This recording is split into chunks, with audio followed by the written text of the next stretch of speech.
Okay, I'd like to call the December 8th Budget Committee meeting to order at 9:05 with a roll call, please. Betsy Coburn. Brian Winslow. Tom Chase. Dan McNally. Grace Mattern. Betty Smith. Hal Kreider. Ted Wilkinson. Michael Moore. Eric Buckley. Brett Hall. Mike Jobin. Bob Young. Bob Young. Scott Breyer. Ginger Dole, and our recording secretary, Linda. Joe McCaffrey is excused today, and we are all set to go. The minutes from our last meeting, it was a long meeting, so those will be mailed to us, and we'll address those when we get them. I would ask you all, though, when you do receive them, please review them as quickly as possible while some details may still be fresher in your minds, as opposed to waiting until the night before the meeting when we do them, maybe a month from now, when things aren't quite as fresh in your minds. And Wednesday night, when we come back, we'll take up the minutes that you got in your packet. So, we start with the school's proposed 2019-2020 operating budget, and I'll turn this over to Brian. Great. Good morning. Do you want me to introduce? Oh, yes, let's introduce everybody who's up on stage today. So we've got three school board members up here. If you don't know, Officer Wells, Keith McGuigan, and Dave Ruth. Nate Byrne is our Student Services Director. Jocelyn Young is our principal, and Scott Runing is our superintendent. He's walking around. So. Scott, you want to... You have your mic?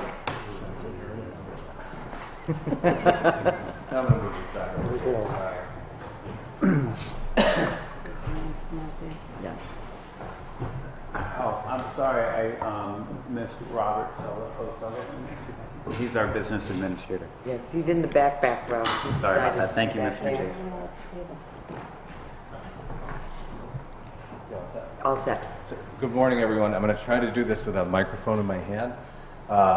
So there's been some updates. For instance, the TAs were ratified by the association and the board, so I have those for you. There were some minor adjustments to the budget, so I've updated budgets. And there's some other documents.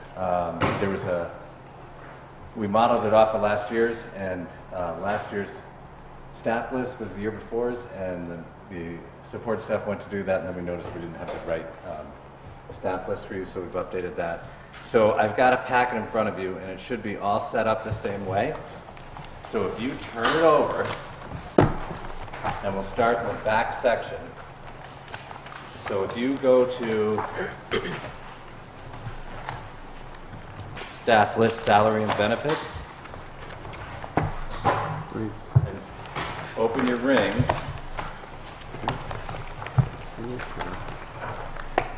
and pull that spreadsheet out.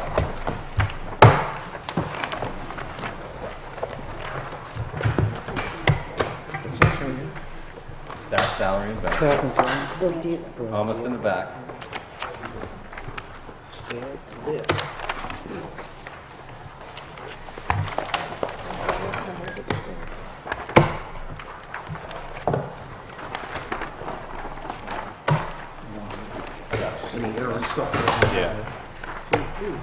If you want to pass the old ones down towards me, I can recycle them for you. And then put the two spreadsheets on the top of your packet into that section.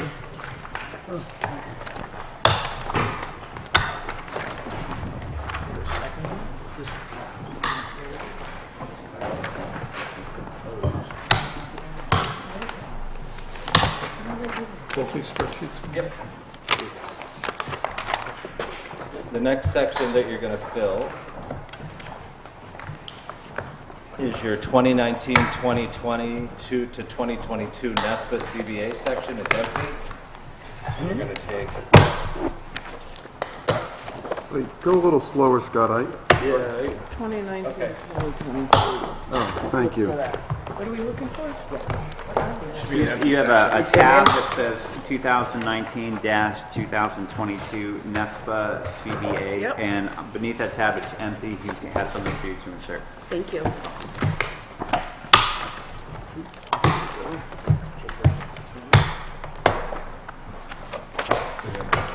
This document in that section.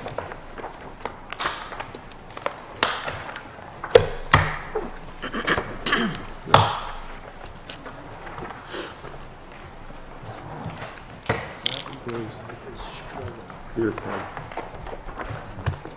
At least I think it goes there. The next two documents are your Northwood School District estimated tax rate, and then a working draft of your revenues. That's the next section. Tax I passed out.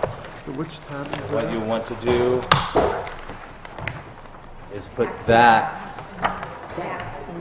Tax impact, thank you. right here. Yeah, you want to put it in the tax impact section. Got it.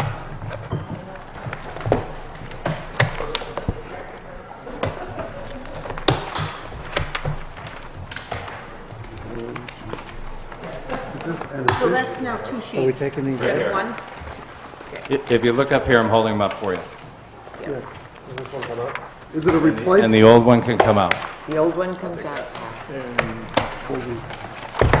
Is it just that one Does page? does the revenue go with it? Yes, yeah, I put that one in already. that's all part. Oops, sorry. It's not like a ballot box. So 3 pages go in there, right? Correct. Are you on the school board? I am. Praise God. Me too. I didn't catch all the names as they were announced.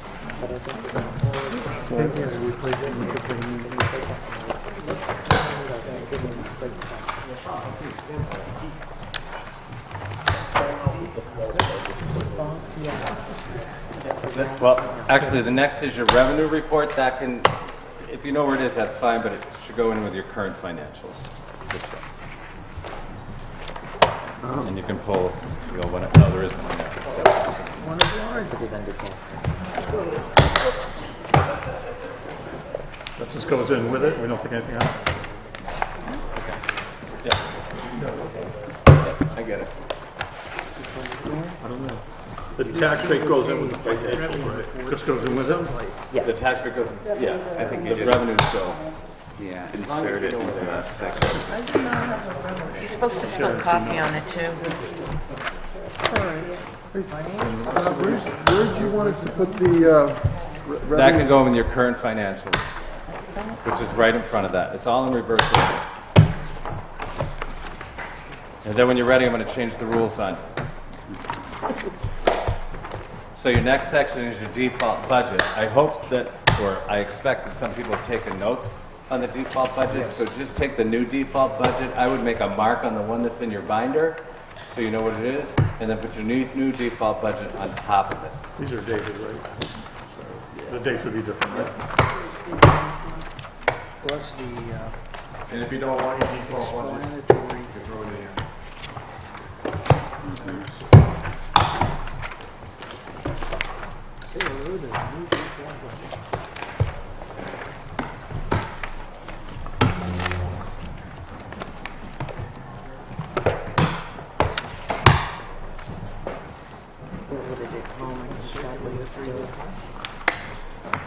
And then your last task is same set of rules for your operating budget, right in the front. You can just put the new one on top and make a mark on your old one in case.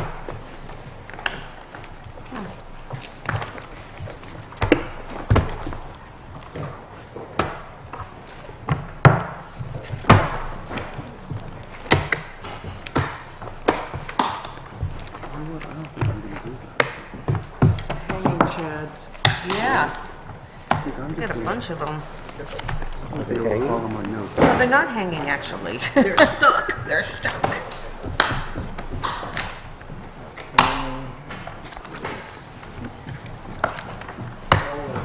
And now they're all over the table. Yeah. See, I even went through it and looking at my budget.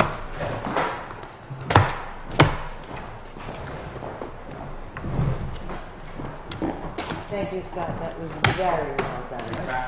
I bet you did, yes. That's why when I called, I couldn't get anybody to answer the phone, right? Because you were practicing.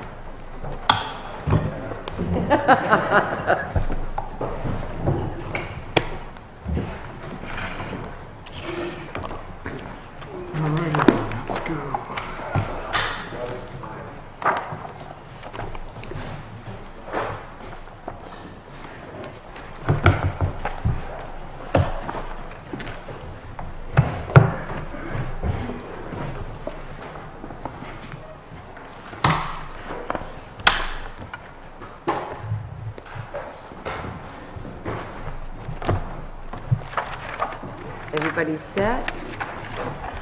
I want to start until everybody's got their paperwork in a row here.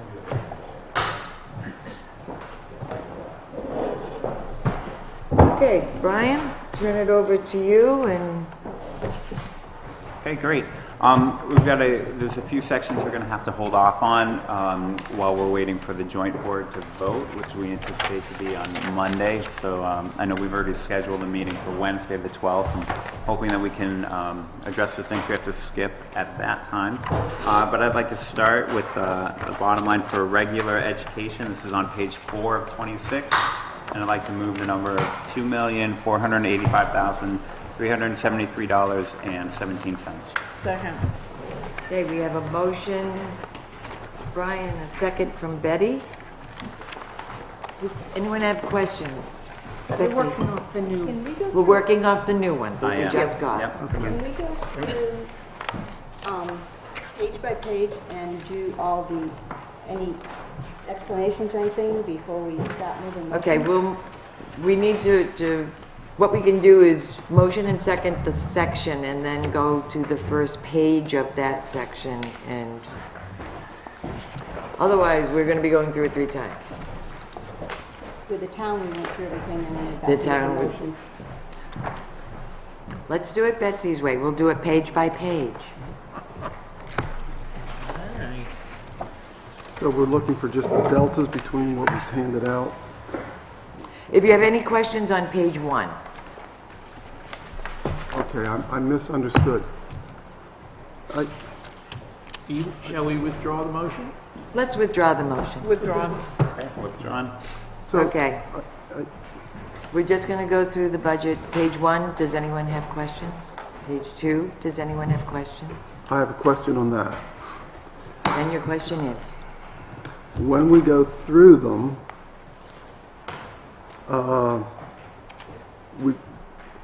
we got something new this morning. Can we ask, or I'd ask that Brian just highlight what the deltas are between what we got last week and what we have presented to us just now? Because I assume what we just got presented is what we're voting on. What we will be voting on, correct? Yes. So if we're voting on something that we just got today, I want to make sure I understand what the deltas are. Because, And, yeah, I know where you're going with it. I don't know if, I mean, it doesn't... let me defer to Scott for a moment. Minor changes in your operating budget from this time to last time. I think it went down a little bit, about $1,500. There was in the position spreadsheet for regular education, there was a miscalculation of one of the employees, so we corrected that. And the other change just has to do with your preschool and your potential preschool number and your potential SAU number. So the only real differences between those 2 budgets are those 3 things, and then some note corrections and clarifications for your perusal as you go through page by page. So, Scott, if I understand, you're saying really the deltas are minor and it's just more a matter of dotting the i's and crossing the t's as opposed to something substantially different. Is that correct? Correct. Okay. Then... Does that make sense then? Well, it does. Okay. So I don't feel that we have to sort of belabor that, but if there's a big item one way or the other, I'd like to know Understood. about it. Yep, understood. Okay, page 1. Betsy? Teacher salary lines proposed. What makes up that number, the 1,399,756? Okay.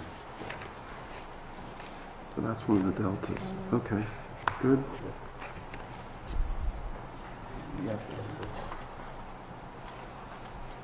The regular education salary lines are your teaching staff for regular education. Doesn't include your guidance counselors, nurses, and your special education staff. And the detail for that is in that tab under staff list. And so that spreadsheet there will give you the compensation numbers that go into that regular ed line. Also, in addition to that, if you also look at that list, you have 4 retirees, and that percentage is calculated in there, and that's on your list also. Hal? It may be just semantics, but I'd like to understand what it means by 9 additional positions.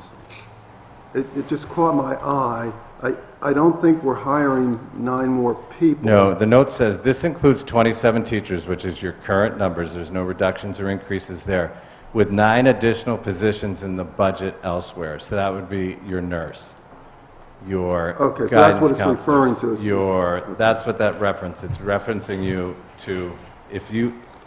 It's a clarification note to say, if you look at the spreadsheet, those numbers aren't going to add up because you need to go into those other sections and add those numbers too to come up with that number. Okay, well, that's what I sort of thought, because I couldn't find 9 other positions.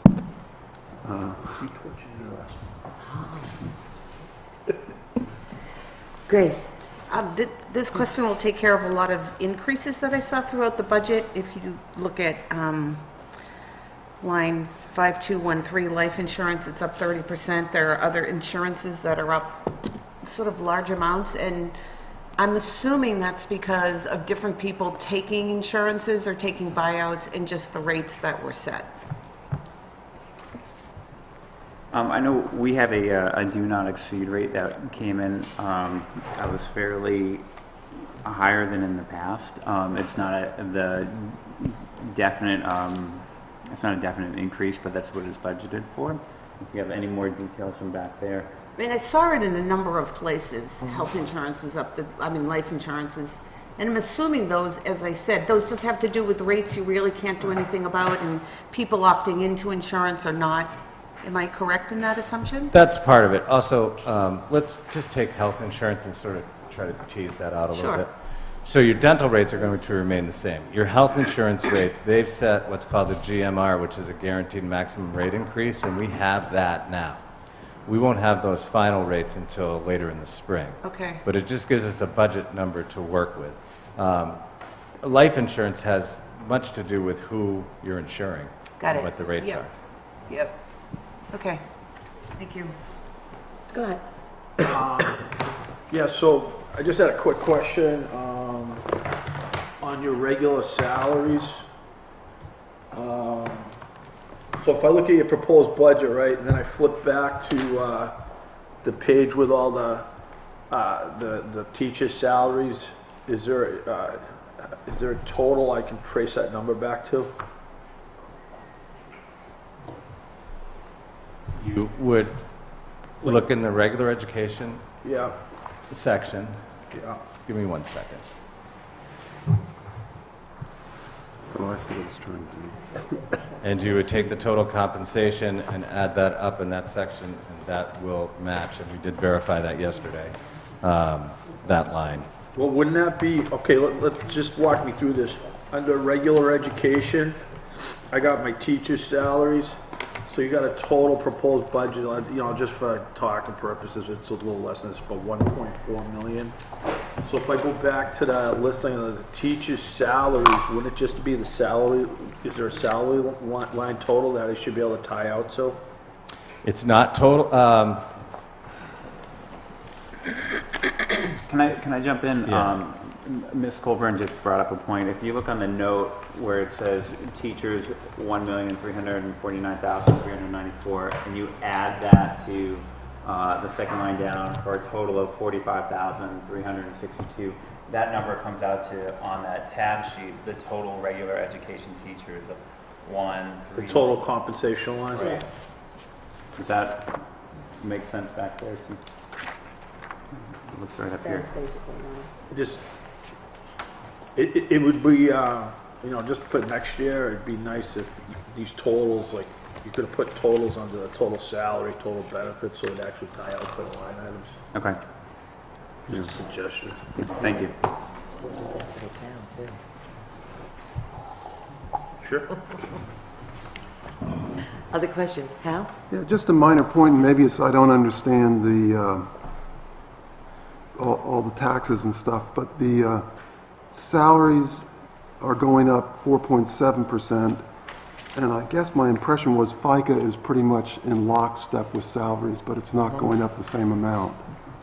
It's only going up 4.4%.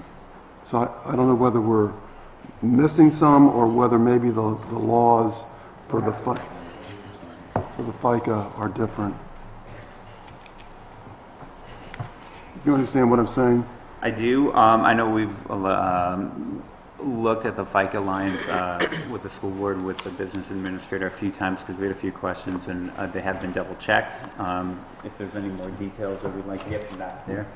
Yeah, I mean, just from previous business experiences, my recollection is FICA includes pretty much everything that's a percent of salary, and nothing is height of salary based.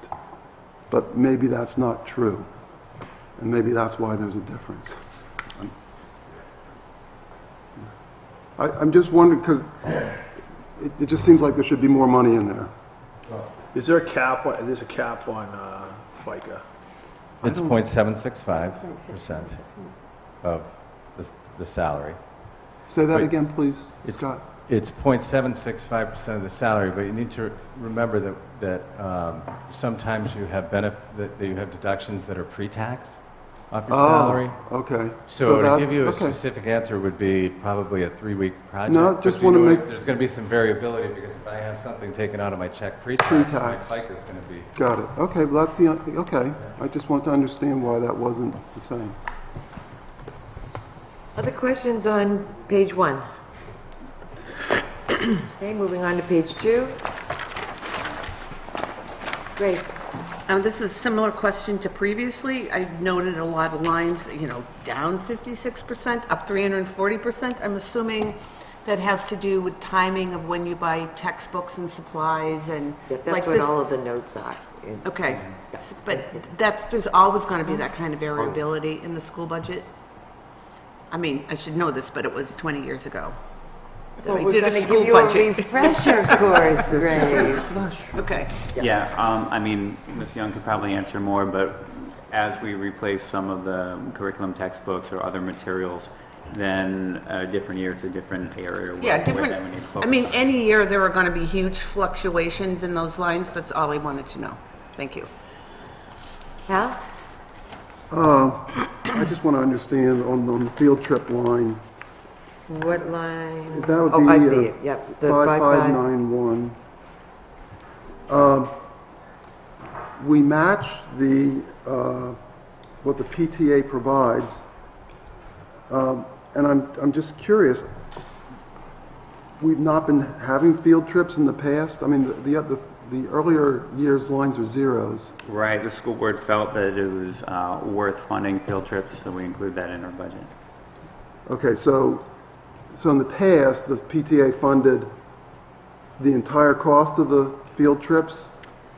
Perhaps there were fundraisers, I guess, if you want to add some more to that, but yeah, I'll let you guys jump in because you've been on the board longer than us. Yeah, I mean, in the past few years, we didn't provide any money from our budget format, so the field trips that were there, the PTA would. So usually it's fund. solely the PTA supporting that? Yeah, and it's also an offset cost whenever anyone goes to, they have to pay some amount, to go to the field trips. but they try to Okay, I keep mean, I that don't low. disagree with the amount, I was just, I thought they were taking field trips earlier, and then I didn't see how we funded it. Okay. Yeah, there were other donations too in the previous Yeah, couple of years okay. for field So trips. we covered it somehow. It's not like we weren't doing field trips. It's, Hal, is that on page 2? Yeah. It is on mine, on the old one. Oh, sorry. Okay, I understand that. It's like fourth or fifth line down. Yeah. It's the one with zeros in the actuals. That's what stuck out to me. Page 3, thank you. Betsy? So Yeah. we hadn't done it in the past. We hadn't had a line there to put the. Yes, but we were taking some field trips. It's just, we're going to give it some support budget-wise. Okay. So is there a reason why it's not listed under the page 22 with field trips, under 27, 25? Why is it in the 1100 series? It's transportation and the other I think, trips. That's transportation. Right. So this pays for, what is this, exactly what is this paying for? Yeah, you can jump in for sure. Those are like fees for your field trip, like your admission, your this and that, and you are correct that the other section has to do with the bus ride to and from. yeah. Al? Please don't take this as I'm trying to tell you how to do your job, but under, With that But- preface. but I have a question regarding language supplies. And I just want to understand the idea of using text as opposed to other types of media. Text here does not refer to a textbook. It refers to any sort of written language that Okay. students would be reading. Okay. And is there consideration to use like software like Babbel or something like that in some of these instances? We've not explored that because we have a Spanish teacher, so we want to utilize our human resources. Certainly there are technology components that can supplement that. Well, that's what I was more thinking of, because the repetition and things, sometimes you can't do in class, but, okay, so this is where that would go if you were thinking about that. If we were doing software, it would actually go in the technology section. Technology section? Okay. Other questions on page 2? Okay, seeing none, page 3.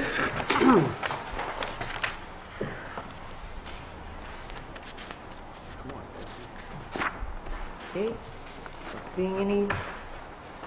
Page 4. I had a question on page 3, but I didn't get to You didn't my get old to- highlighting, and it looks like testing supplies have gone from $724 up to $5,800. Any? Yeah, we're utilizing a new Fontes and Pinnell, which is a language arts testing service. And if you want to add any more details to that. One of the areas that was established as a goal a couple of years ago was to identify a diagnostic that would give us a better indication of students' reading comprehension. We already have things that tell us how accurately they read, how quickly they read. The Fountain and Pinnell system will give us a better read on their comprehension along with those things. So it is a new system. It is a one-time cost. Once we have it, we don't need to keep spending that amount of money every year. Thank you. Other questions on 3? 4? No. Can I move that amount at this time?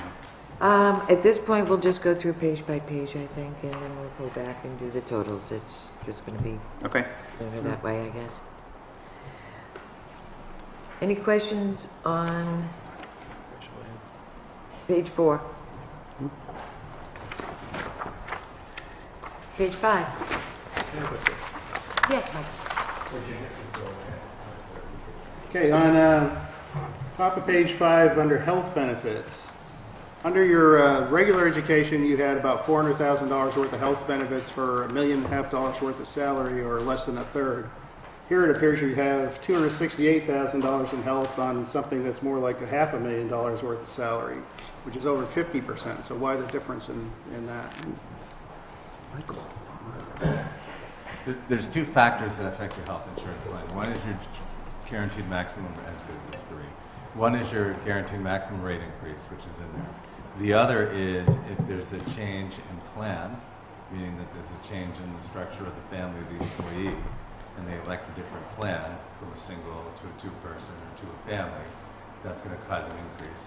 And then the other thing that would affect that is if you had a change of employee, which you didn't, and they elected a different plan from the previous employee, that would be reflected in your increase also.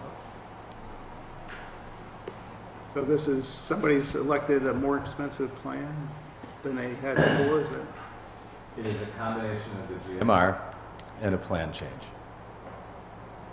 You still have just the one plan. It's not like the old days where you had 2 or 3 different plans depending upon the employee and how long. In they your had it. CBA, it defines the health plan, and then there's a different cost between a single and two-person. Correct. Yeah, it's still So one it's plan. just the difference It's in one cost plan. between, I'm single, now I'm married, so I want to cover my husband, and oh, here comes bouncing quadruplets or whatever. So now I'm going to a family plan. That's the kind of difference, and obviously family costs a lot more than a single. But it's not like the old days where they had a choice between Blue Cross and Aetna, for instance. It's one plan, that's it. And it's simply a matter of, do you need a single? Do you want a double, a two-person, or do you want a family plan? Or do you want to buy it? Which sometimes happens as well. Hal? Okay, maybe I grasped what Mike was asking and what you said, but I guess it's not broken out. Because when I look at total benefits, that includes other things also, correct? Can't break that. Yeah, You I have the understand. level of detail that Yeah. we have the limits of the Yeah. law. in But providing that's you why, details. I mean, we see some differences there, and the health might be a factor in that, but it's not the sole. Because, as soon as he said that, I thought, well, I can turn here and just see 3 groups of numbers, but that's not the case. Okay. Got it. Other questions on page 5? Page 6?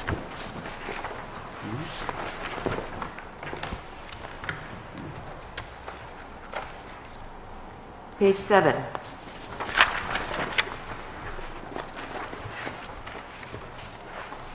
Grace? This is total ignorance on my part. I don't understand what the Medicaid line is. Why there's a cost of the Medicaid program? I mean, I don't even know what that's about. Yes, please, go for it. So Medicaid in New Hampshire schools is a program, a federal program that money flows through the state, and schools are eligible, when you have a Medicaid eligible student, to recoup 50% of the cost of related services, not educational services, but related services. Okay. So speech, PT, OT, rehabilitative assistance for behavior mobility, things like that. We use an organization that does that processing for us. Okay. And the reason that we do that is for audit protection, and also that's what they do, so they do it correctly, and we increase our revenue because of that. Yep. We pay them an 8% processing fee. So we have to have money in the budget to be able to pay that processing fee, and then the money that comes in from Medicaid to New Hampshire schools is reflected in your revenues. Okay, thank you. Other questions on page 7? Okay, let's go on to page 8.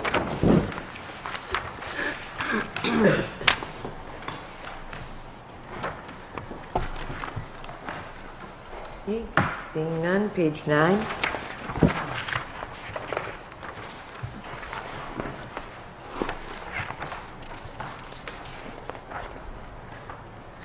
Okay, seeing none, page 10.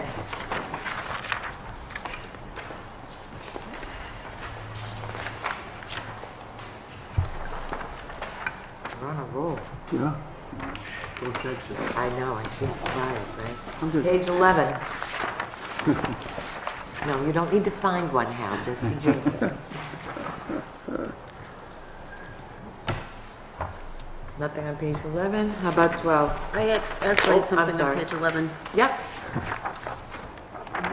Was there no money for professional development I mean, it looks like there wasn't.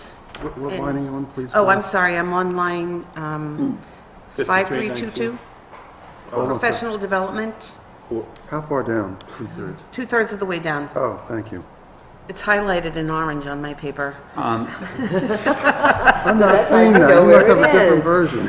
So it goes from 0 to 6,600, like what was happening in the past? All right, there is money for professional development in a few different places in the budget, and this one is particularly for improvement of instruction, and the new line that I had, back to Tom's question about the new assessment program, the Got it. diagnostic font Okay. system for now. Okay. Yep, get that. Other questions on page 11? Tom, I'm sorry. The new, we have since 2017 had a curriculum director, which appears down at the bottom of page 11. And the question is it worth the money we decided to spend? We haven't got there yet. I'm at the bottom of page 11. And I'm just looking to you to say. I mean, in a general answer, the school board feels it's worth the money that we're spending on the curriculum director, and that's why we've continued to include the position in our budget. Amen. Anything else on 11? Go on to 12. Hal? So I guess maybe in partial answer to Tom's question, under curriculum improvement, there is a fairly significant increase. Can we just get some feedback as to what that includes, please? Sure, I'm going to defer to Ms. Young. It's actually right in the notes below it. Yep. So that's the whole change, I guess? That's the total of what's being requested and the breakdown of what's being requested. If you total those Oh, I up, you're see going what to you're come up to saying. your Oh. 32,510. Okay, I misread the numbers then, I'm sorry. Okay, I got it. Other questions on page 12? Okay, go to 13.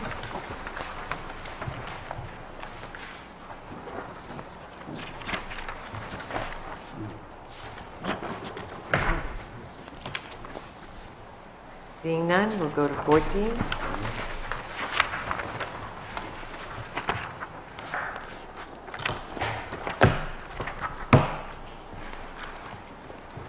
Okay, and 15.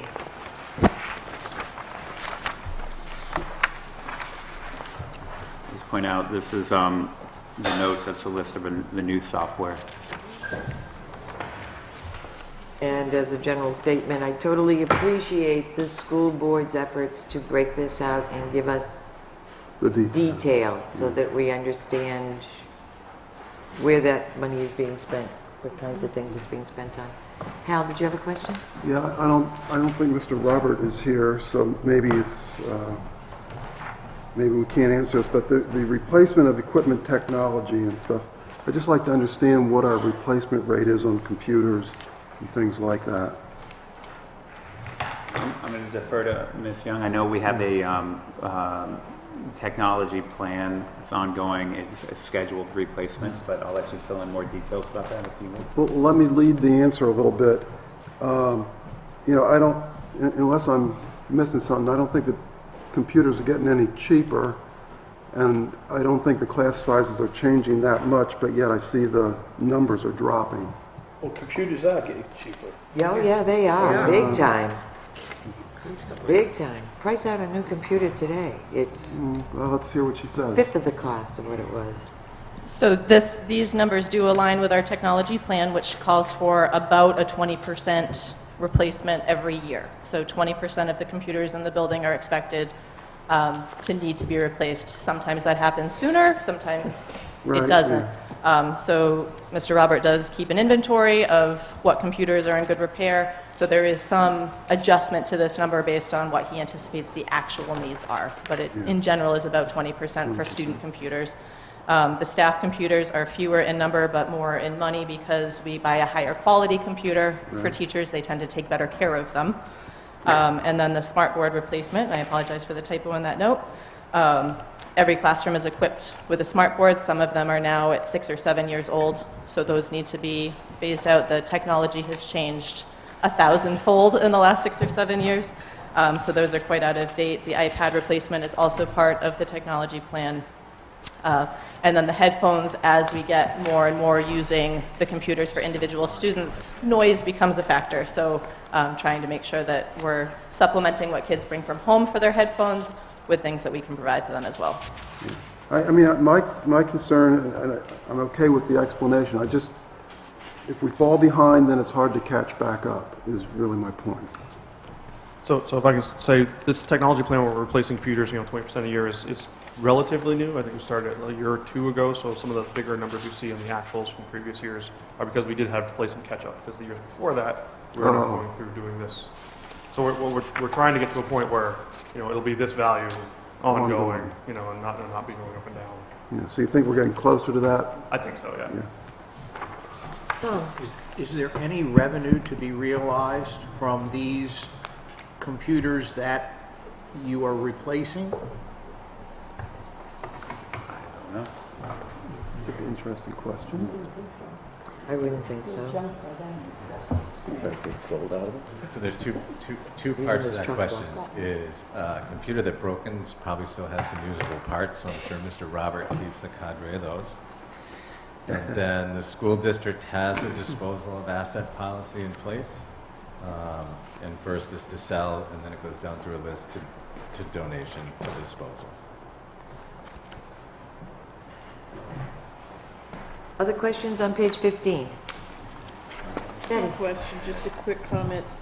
I note that the computers are going down, but the ink is still going up. Oh, isn't it? Yeah. That's a popular one, huh? Moving on to page 16.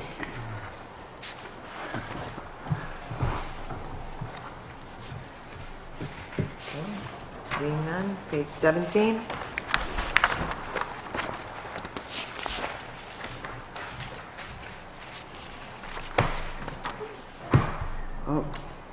Al. Well, I'm going to ask the question on the NEASC. Can you just go over that and what is it? And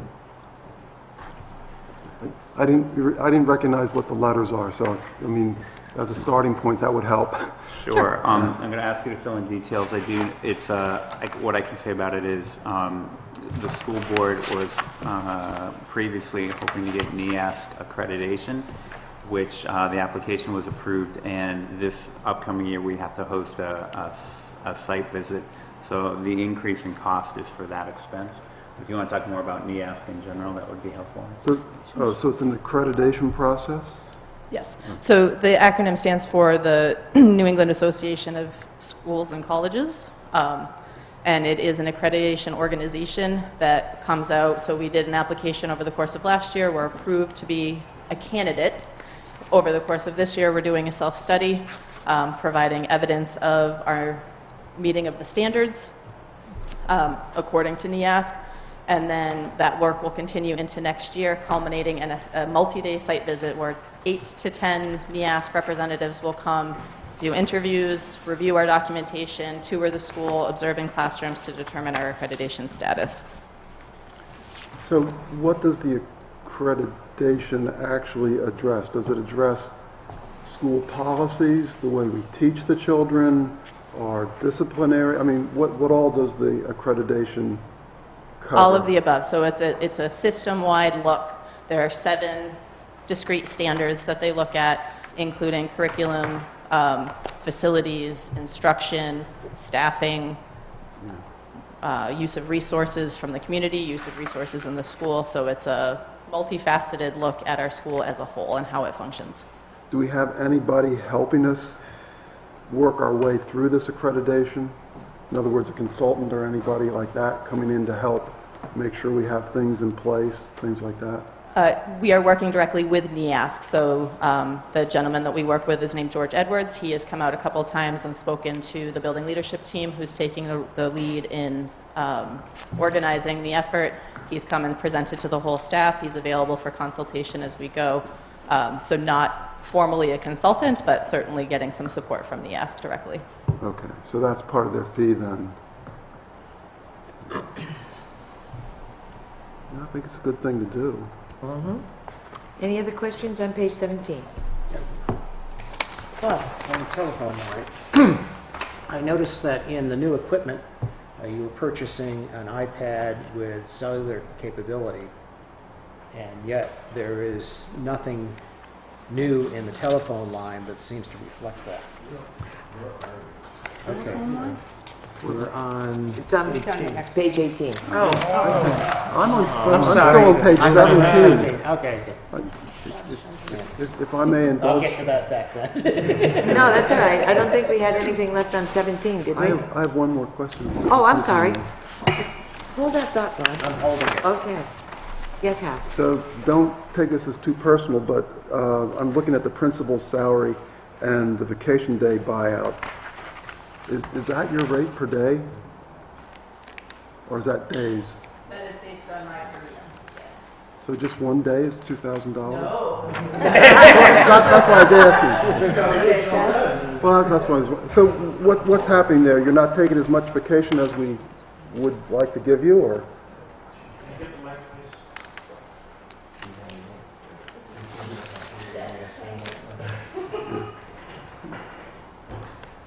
Let me ask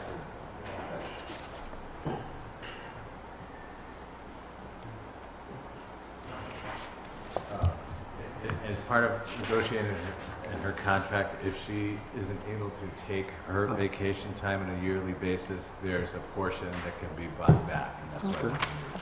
So she's working So more than she 7 thought days she will be would. bought. Yeah. Yes. Okay. Any other questions on 17? Good, actually. We'll move ahead to 18. Bob? Just a simple note, if you were back on page 15, they are buying an iPad with cell service, and yet there really isn't a reflection. The telephone contracts basically are for the cell phones that Tom and the two administrators have. So I'm just curious as to where that's going to get paid for.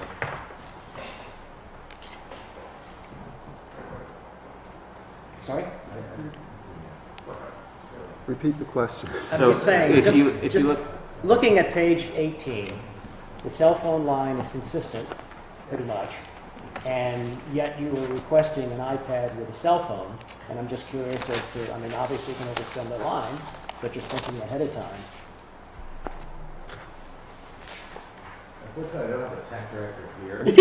So if he's missed that detail, he'll be using an iPad without cell service, and or he'll have to find another way to take that out of his technology lines. So I'm sorry, I don't have him here to answer that question. But we'll be seeing you again, so we can get an answer at a later time. We're texting right now. Oh, I can see the line going up now. Anything else on page 18? Okay, moving on to 19.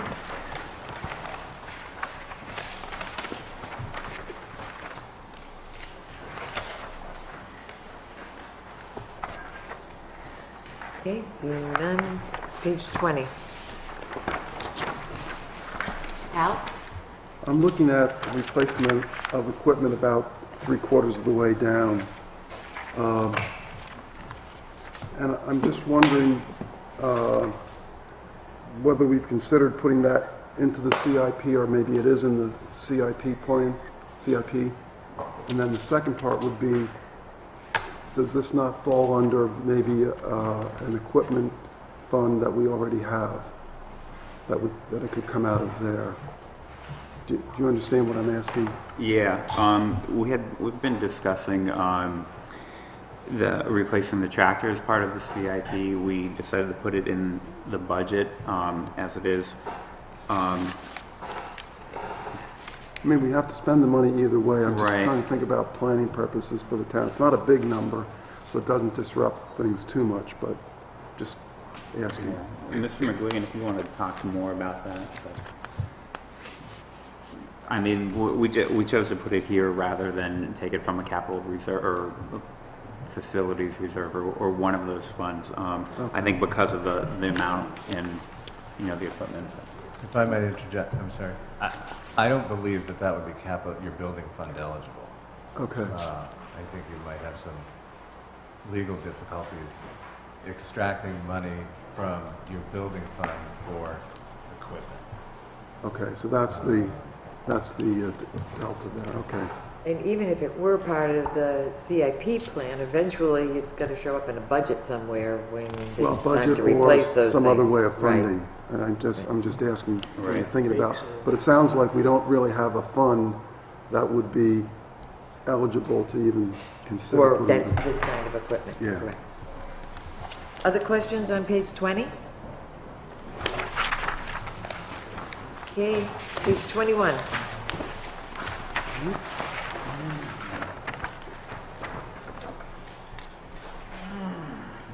Okay, Well, I'm going to ask the Al? question.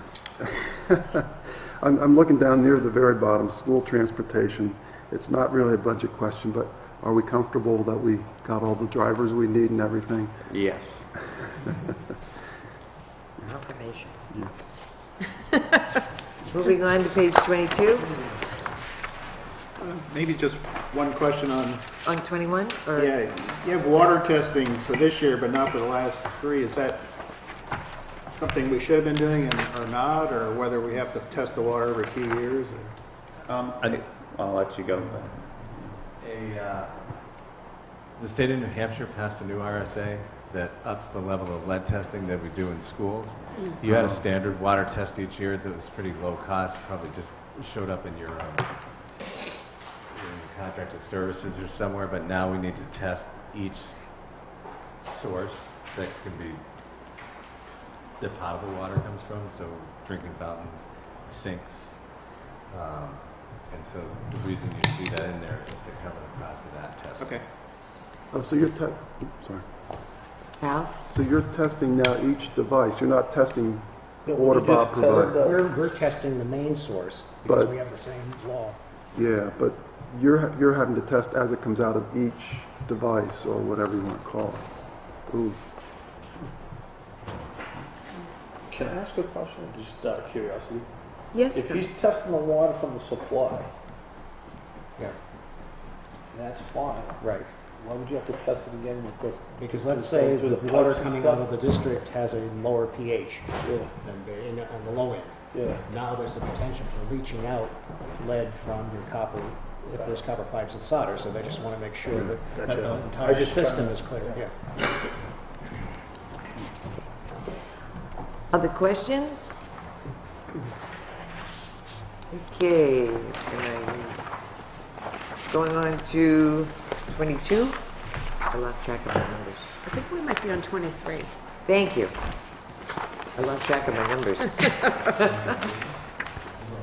Any questions on 23?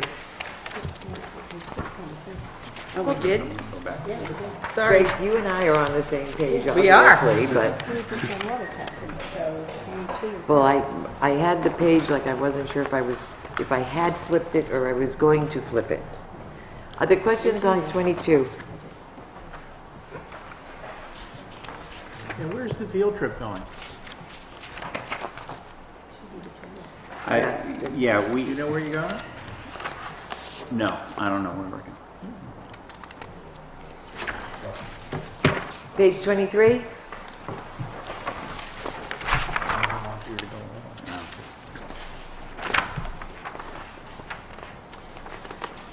Page 24? Al? Oh, Which page? 24. Okay. Tell me if I should hold this until we move this one, but I'd like to have some discussion about how much we have in the tuition budget, and if it's more appropriate for when we get to the motion and discussion, that's fine. No, we can discuss it now. Okay, so I'm just questioning the number of students we have for Co-Brown tuition. And I think the notes indicated we're including all the homeschool children. Not all. 2. that would be going up there? So we've asked to reach out to 8th graders who were homeschooled to ask if they were intending to go to Co-Brown, as has happened in the past, and 2 of them have replied that they are intending to go to the Co-Brown, though they haven't gone to Northwood Elementary School. So the assumptions here, the note, it says all students attending CBNA, including 2 incoming homeschooled 8th graders. Okay, so I guess I misunderstood that then. This does not include, there's 10 homeschooled children currently. In 8th grade or total? Total in high school. Right. Are they included in this budget also? No, we've contacted them, and correct me if I'm wrong, but we've contacted homeschooled students and asked their intentions for next year and budgeted based on their intentions. Oh, great, because we have that fund. Okay, so this is a little bit of a difference than what we've done in the past. This is different than what we've done in years past, when the school board would want to budget for an additional 5 students who might move into the district So over now the we course are of a not. year. Okay. Now they are budgeting for actual numbers that they know about. And The capital reserve fund you're referring to would be if all of a sudden 3 new families moved in that had 5 high school students that we didn't know about. Or the That's where that homeschoolers. would come out of. become unhomeschooled or Right. whatever. So how much is in that, how many students are represented by what we have in that fund? I believe we have 10 in that fund represented, but I could be Because wrong. prices have gone up. You have our prices. Exactly, prices go up. So you have $161,000 in that account as of June 30th. So, Okay. Or So- as of as of October 31st. So close to 10 students. So you have close to 10. Okay. 9.75. Is there a separate fund for special ed kids who may need special ed services? You also have a reserve fund for special education students. Who might go to Co-Brown? No, we budget Period. for special. Period. Whether they go to Co-Brown or come into the elementary school. I believe the board's preference for that fund is if you had a student move into district that needed to be sent out, or was in the district that needed to be sent out of district, Right. Right. which is a high expense. And that's what that fund primarily, I would imagine the board would want to use for. That would be my recommendation. We budget for our special education students at Co-Brown and our needs in Northwood. And we try very hard not to tap into that fund because that fund, one student could deplete that fund in 1 year. So let me just look at the numbers on enrollments in the 8th grade, where you have 37 students in the 8th grade whom you expect to go on to Co-Brown, right? If one of those or more of those students, those 37 students, are receiving special ed services at the school, in school services, is that taken into account as you budget towards their going into, I see him nodding his head, as they go forward into Co-Brown? So you're on the right page. So take a look at your tuition Co-Brown Academy line, the second line down. Yes. So every student, regardless of whether they're special education or regular education that are placed at the Northwood School that are going to matriculate to Co-Brown are included in that base tuition line of $16,000 and change, right? Yep. Jump down to the second line from the bottom where it says Special Education Co-Brown Academy. If you look in that note, you'll see you have, and this includes your matriculating 8th graders, but you have a total of 28 identified students at Co-Brown. And then there's a differential applied for the skills tuition, for the special ed tuition, in addition to that regular ed tuition up top. You've got it covered. So you got it on a delta basis It's as covered. opposed And the to... reason that we do that, it's nice to have the philosophy that the special education students are regular education students first. Yeah. And that they just require another layer of service, and so the budget is aligned to that philosophy. Thank you, Scott. Grace? Just make sure I'm understanding this correctly, and then Co-Brown charges special education tuition on top of the regular? So that you're able to know what the number's going to be. Yes, and that number's down. Second Right. line from the bottom. So if the student ended up needing more services, does Co-Brown eat that difference? I see a shake of the head in the back. Well, I'm going to say in a general way, yes. You've also got some other lines. You have a speech therapy high school line that's going to show up in the next Okay. page, I think. And Okay. what we do, so we provide the speech services at Co-Brown. We provide the physical therapy services if students need those. We provide behavior consultation. They provide the educational services, the direct instruction, Okay. and a portion of para support. And then if we have students who are high need that need like a one-to-one paraprofessional, we pay for that. Okay. So all that's scattered through your high school budget. Okay. Thank you. Other questions on page 24? Okay, and on to page 25. Al? High school transportation, is there a change in the bus routes, or did we just get a better contract, or what's going on there for the high school transportation? So if you remember, knock on wood, you lost your bus transportation last year, right? So in the process of negotiating the new contract with the new provider, they just did add-ons to the existing elementary routes rather than individual routes, and that reduced your cost in the high school transportation section. Okay. And then the related question is the special ed is just, we have students going to different places, and it doesn't cost as much to send them to those places. I'm just looking one line down further, Scott.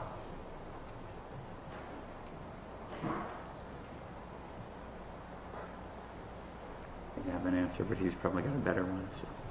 Yeah, I could chime in too, but we'll see. I just wanted to verify that answer, but your transportation contract for special education is a different contract with a different provider. Actually, it used to be the provider, now it's Durham. Oh, okay. So the reason that your number's down is that your placements and your routes are down. So, okay. Yeah, so it's a result of what the students need and where they need to go has changed more so than the cost of the transportation itself, per se. Right, we can assume that transportation in special education will increase the daily rate over time, but you have less students requiring specialized transportation. Yeah, got it. I have one last question on transportation, which is that there's a note about Co-Brown students and elementary buses being in some way combined. That's kind of what the same answer to Hal's question is. The decrease in the high school transportation is because it's being billed as an extended route rather than a separate route. And on that extended route, would they also pick up both Co-Brown students as well as elementary school students? No, the same bus, same driver, but not at the same time. Oh, good. Thank you. Good. Other questions on page 25?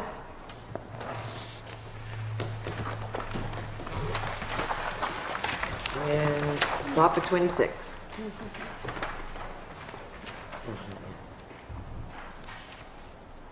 Hal? I guess a sort of standard question. The capital reserve for the retirement benefits,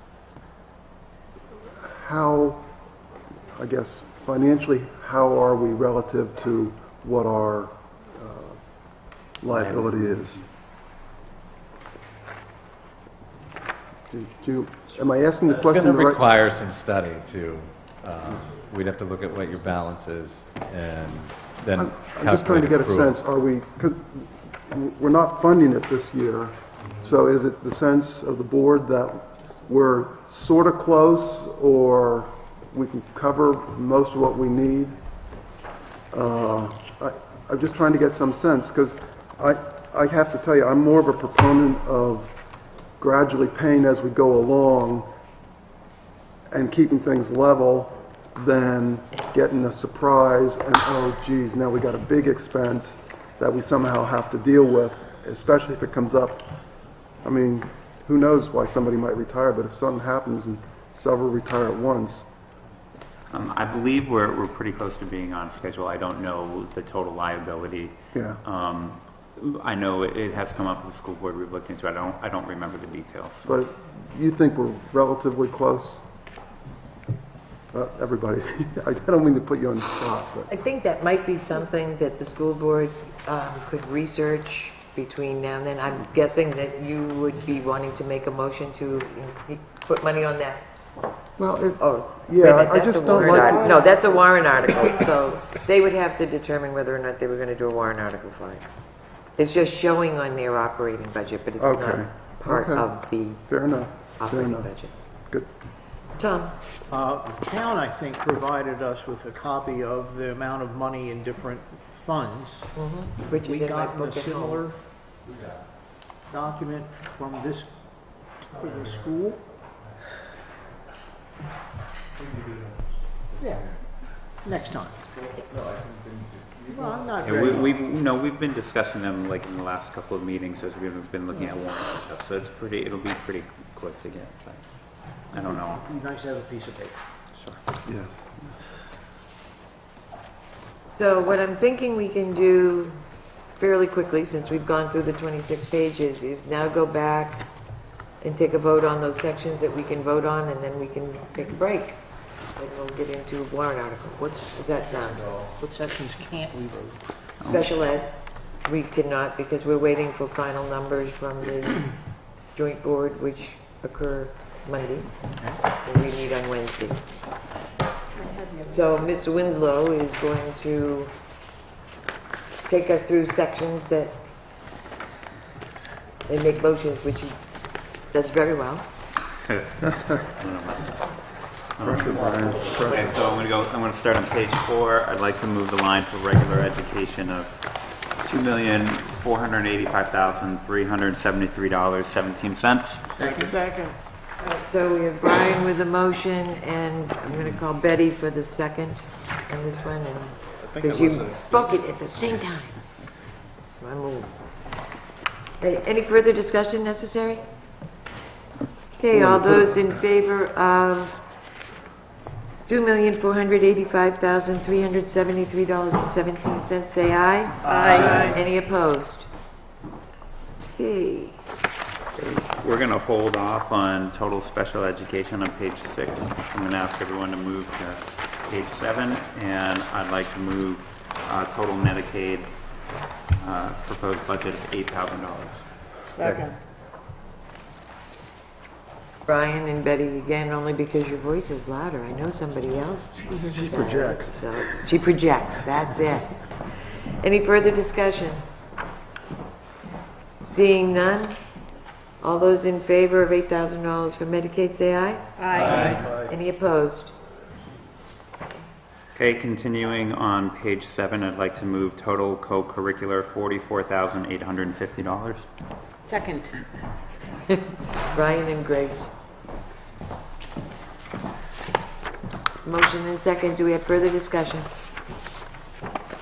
Okay, seeing none, all those in favor say aye. Aye. Any opposed? Okay, moving to page 8, I'd like to move total athletic for $35,000. Second. Your motion and second, I'm sorry, I didn't catch you. Me. Betty, okay. Any further discussion on athletic? Okay, seeing none, all those in favor say aye. Aye. Any opposed? Okay, I'd like to move total summer school $3,260. Second. Okay, Brian and Betty again. Any further discussion? Hal? Yeah, this just seems awfully low to me on an ongoing basis. Do we not have much going on in summer school? No, I mean, that could be part of the answer, but So, let me help you with this. So, your summer school line has to do with students in upper grades who need to be remediated. so that they're successful and able to move on. So that's a small number of children. Separate from that, you have what are called your ESY lines for special education. And if the special education team feels like a student's going to regress more than the typical student over the course of the summer, then we give those extended school year services, which isn't summer school, but it still is a summer program. Okay, So those budget items are included in the special education Special section ed, of your okay. budget. okay, I understand. Any other questions on summer school? Okay, seeing none, all those in favor say aye. Aye. Any opposed? Okay, Okay, I'd like to move total truant officer for $808. Second. Brian and Michael. We're going to change it. Any further discussion? Okay, seeing none, all those in favor say aye. Aye. Any opposed? Okay, moving on to page 9, I'd like to move total guidance, $138,816.36. Second. I thought I'd give Brian and somebody Grace. else another chance. Thank you, Grace. They like to see their names in print. That's Any fine. further discussion? Any further discussion on guidance? Seeing none, all those in favor say aye. Aye. Any opposed? Okay, moving to page 10, I'd like to move total nurse, $87,437.76. Second. Yeah, he was a little before me. Which one of you? You can have it. Ladies Dan. before gentlemen. No, we'll go with Dan this time. We have a motion and second. Any further discussion on the nurse? Okay, seeing none, all those in favor say aye. Aye. Any opposed? Okay, I'd like to move total contracted services for $1. Second? we have a motion and second, Brian and Dan. Any discussion? Just a general question, I'm sorry to ask this, but we always put $1 in some of these things, and my understanding of the law is we really don't You need do. to. You have It to. keeps the line open in case for some reason they have to spend I from hear that what one. you're saying. No, you can't But- spend on a line that We doesn't discussed have this a at another dollar. time. You have to have Right. it. It's Because if it's required. zero, the line doesn't exist. Right. If it's zero, the line doesn't exist. And you're right, under the law, it's a bottom line budget, and the school board can decide to take that from somewhere else. The consequence of that is that we lose our ability to track. So if we keep $1 in a line and have a contracted services expense that's unanticipated, it will still come out of your bottom line budget, but it creates history for us to be able to see what actually happened. Right. Other questions? Okay, seeing none, all those in favor say aye. Aye. Any opposed? Okay, Okay, I'd like to move on to page 11 and move the line for total speech, which is $116,253.89. Second. Brian and Betty. Any further discussion? Seeing none, all those in favor say aye. Aye. Any opposed? Okay, I'd like to move total improvement of instruction for $28,202. Second. And that's Brian and Betty. The reason I'm saying who's doing the motion is for Linda, so for the minutes and all that. Especially when 5 of us all say second at the same time. Any further discussion on improvement of instruction? Seeing none, all those in favor say aye. Aye. Any opposed? Okay, moving to page 12, I'd like to move total curriculum director $155,602.39. Second. And that is Brian and Dan. Any discussion? Okay, seeing none, all those in favor say aye. Aye. Any opposed? Okay, I'd like to move total instruction of staff training for $30,500. Second. It's Brian and Betty. Any discussion? Seeing none, all those in favor say aye. Aye. Any opposed?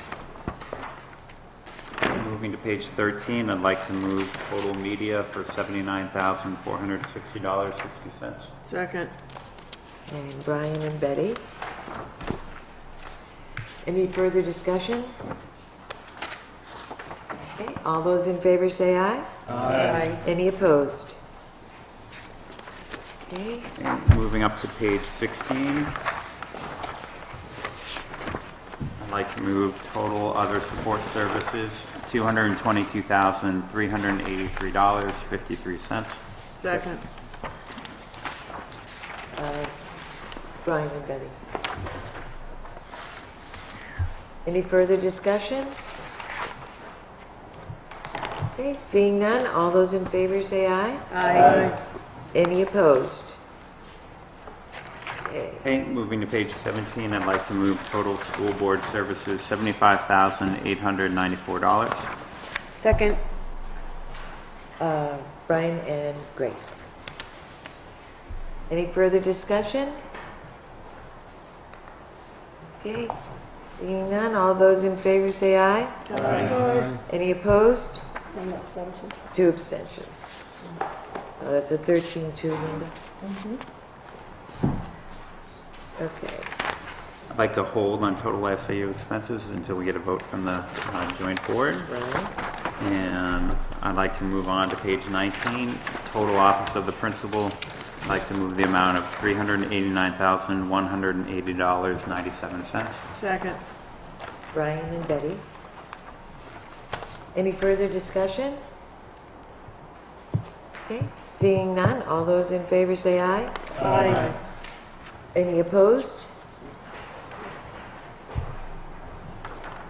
Okay, I'd like to move on page 20, total maintenance and operations for $511,723.38. Second. Good man, Brian and Michael. Any further discussion? Michael. Okay, seeing none, all those in favor say aye. Aye. Any opposed? Okay, moving to page 21, I'd like to move total grounds maintenance, $27,013.30. Second. Brian and Grace.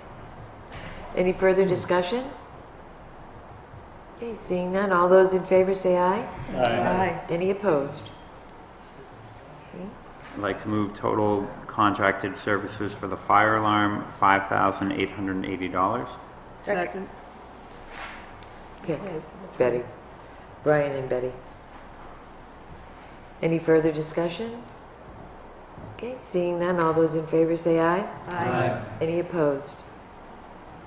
Okay, I'd like to move total state mandated water testing for $2,800. Second.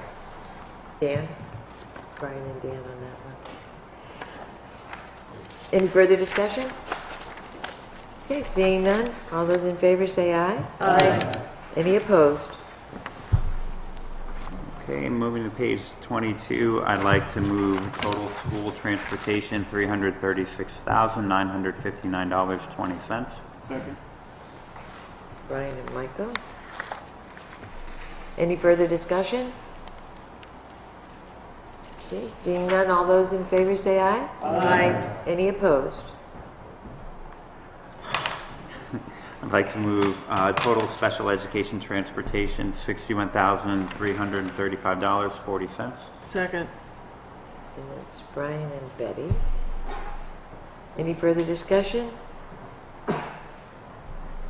Seeing none, all those in favor say aye. Aye. Any opposed?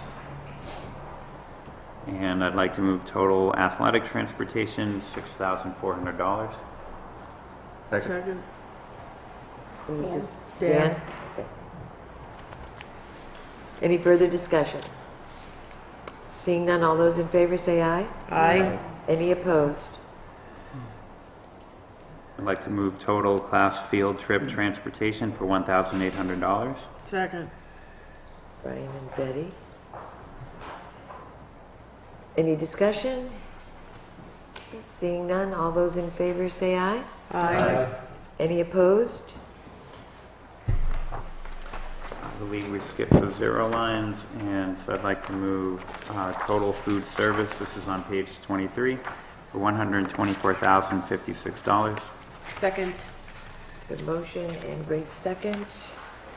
Any further discussion? Okay. Seeing none, all those in favor say aye. Aye. Any opposed? Okay, we're gonna ask that we hold on total elementary costs. And so move on to page 24 for total high school regular education. I'd like to move the amount of $3,511,472.03. Second. Brian and Michael. Any further discussion? Okay, seeing none, all those in favor say aye. Aye. Any opposed? I believe we can do total high school special education. I'd like to move the amount of $807,668.20. Second. We have Brian and Grace. Any further discussion? Seeing none, all those in favor say aye. Aye. Any opposed? I'd like to move total high school speech for $23,585.81. Second.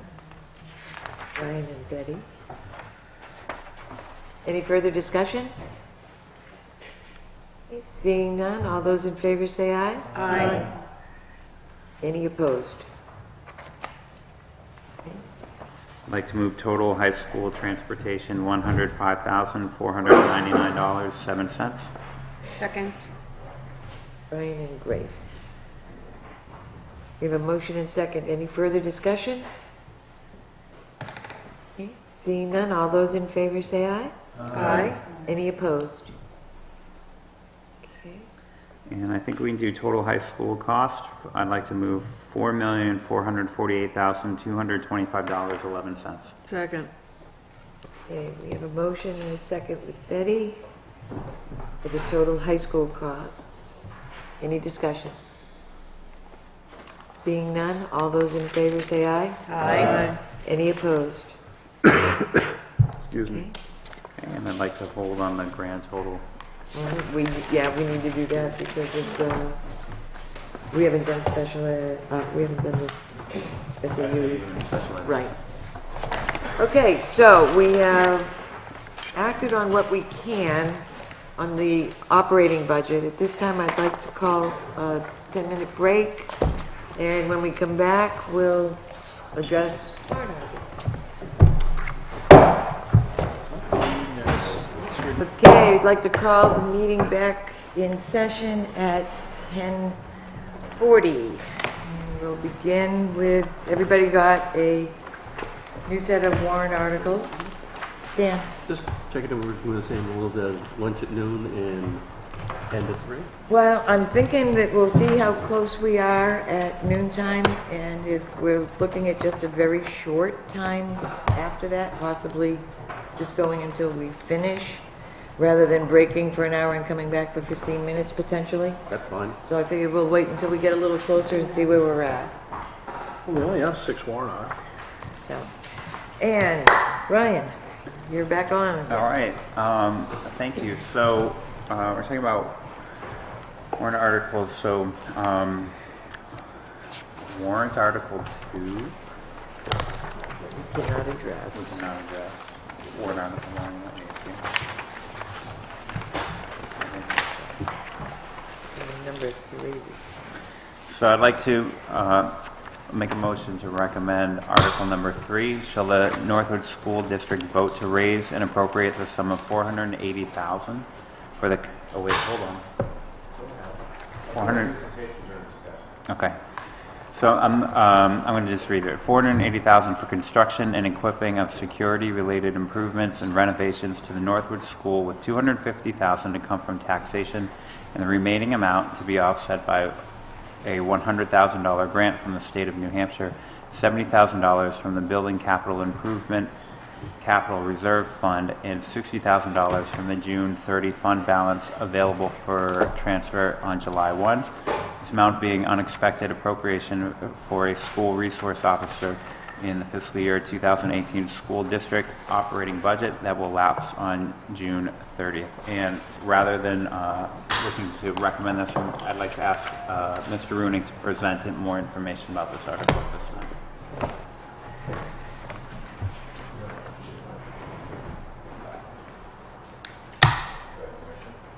Yes. Oh, of course. I'm sorry. Somebody actually asked permission. Simon says. Wow. I'm not accustomed to Sorry. So I'll turn my microphone. So I feel like I need to provide that we need to provide the budget committee with a certain level of detail that I need to balance with the overall security of the school. So I'm quickly just going to show you some things and then orally go over some issues. I'm not going to go into a lot of detail on how this will work or that will work or where it will be located. I think Bob would probably agree with me that that's a good idea. But I've also got to give you and potentially the voters enough information to make a decision. So last year, after two events, the board, as I think society in general, became very concerned about school safety. And so the board asked the former superintendent to engage in an architectural study with the focus of being a school safety.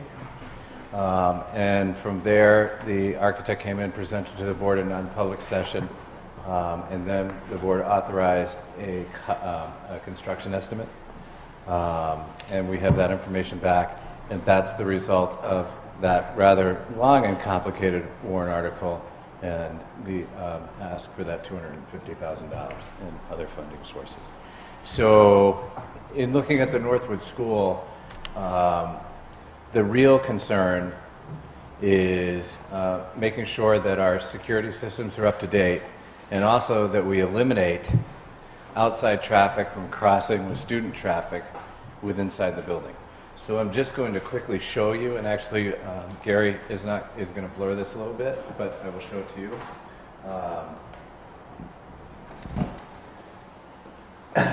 Is that I'll use. Can I ask a question? You sure can. Because this came up slight. Is this just security? It is. Yeah, but here's the thing. I don't think you should be showing Yep. that. Yep. Once Nope. it's shown in a Don't, public don't, meeting, don't, of don't, course. don't Okay. show your All security. right. So I can do that. Even better, because I mean, if you're sitting there saying he's going to blur the thing, if you're concerned about security, don't be showing the plan here. I appreciate that from the budget committee. We had a discussion at the board level about what the board felt that they needed to provide a certain amount of information. So I can scale that back. But I what do I'll have say, a couple of questions. Sure. Can I Right. just? I'm sorry. Okay. All right. So one of the issues, there's a couple issues within the building. One is how it's oriented and how close to Route 4 it is, right? Yeah. And the other is within the entrances, so there's a back entrance, there's that courtyard entrance, and then there's that other entrance up front, is that there's the potential for cross traffic from outside the school when it's in, and students. So the real focus of a reconfiguration is eliminating that and hardening the building. Is that enough information for now? Are you going to put up those, like I work at a lot of the state buildings now, if you look at federal buildings, because you could have a tractor trailer come plowing right into the front of the school. You mean a Jersey barrier? That is not. But you ever see those big cement barriers they put out in front of the entrances so a vehicle can't drive in it? You don't have those now. We do not, and that is not. Is that one of the things you're That's talking not one of the about? considerations at this point. Because if you're worried about security, I'm just saying, are you guys going to get real about security? If somebody was intended to do damage, they can try. Somebody just take a truck and drive it right through the front door. Could I jump in for a sec? Yes, please. The focus, at least at this stage, and who knows what the future will bring, but the focus of this stage was to really separates the student population from the visiting population coming into the office, coming into a reception area, and to harden the security between those two areas. So there's a limitless amount of things that we could do for sure, but that's where the focus of this warrant article and the construction for this warrant article is focused on. So, I Michael? I don't feel like I've completely answered this. kind of hate to admit it, but since I retired here a few years ago, I've never been inside the school. So right now, you can go in multiple entrances. Or you just not one. It is locked down, right? Yeah. The entrances are secure, right? But once you're in the building, before you get to the reception area, there's the potential to cross student traffic. Scott, I mean, just, Hal? just as I mean, let me just give you an example, Mike, so you understand. Like when I go to meet with the folks at the school about the moderator and the school site, I must cross between the students and stuff 3, 4, maybe 5 times, including sitting in the waiting area, which is right where all the students come out. I mean, every single student files past. And it's just what you said, it's just a complete mix of people, insiders and outsiders. So, I mean, I'm buzzed into the first door, Scott, but once you're in the first door, I just had a quick question. I mean, so the project's going to cost $480,000. You're going to take $100,000. You anticipate getting a $100,000 grant. Already got it. Okay. So what do you actually need from taxation? $250,000. Yeah. Can I just throw this out here because I'm not trying to cause trouble. I understand the need for this.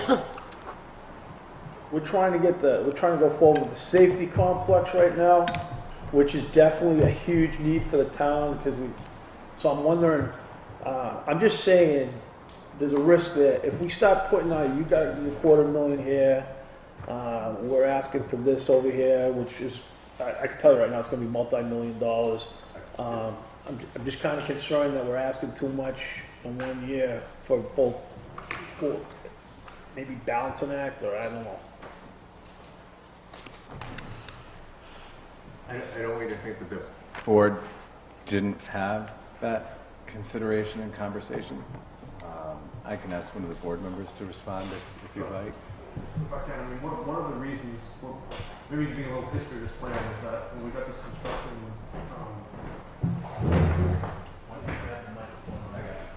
when we got the construction plan from the architects, the idea was to apply to the state and see if the state would fund the entire thing.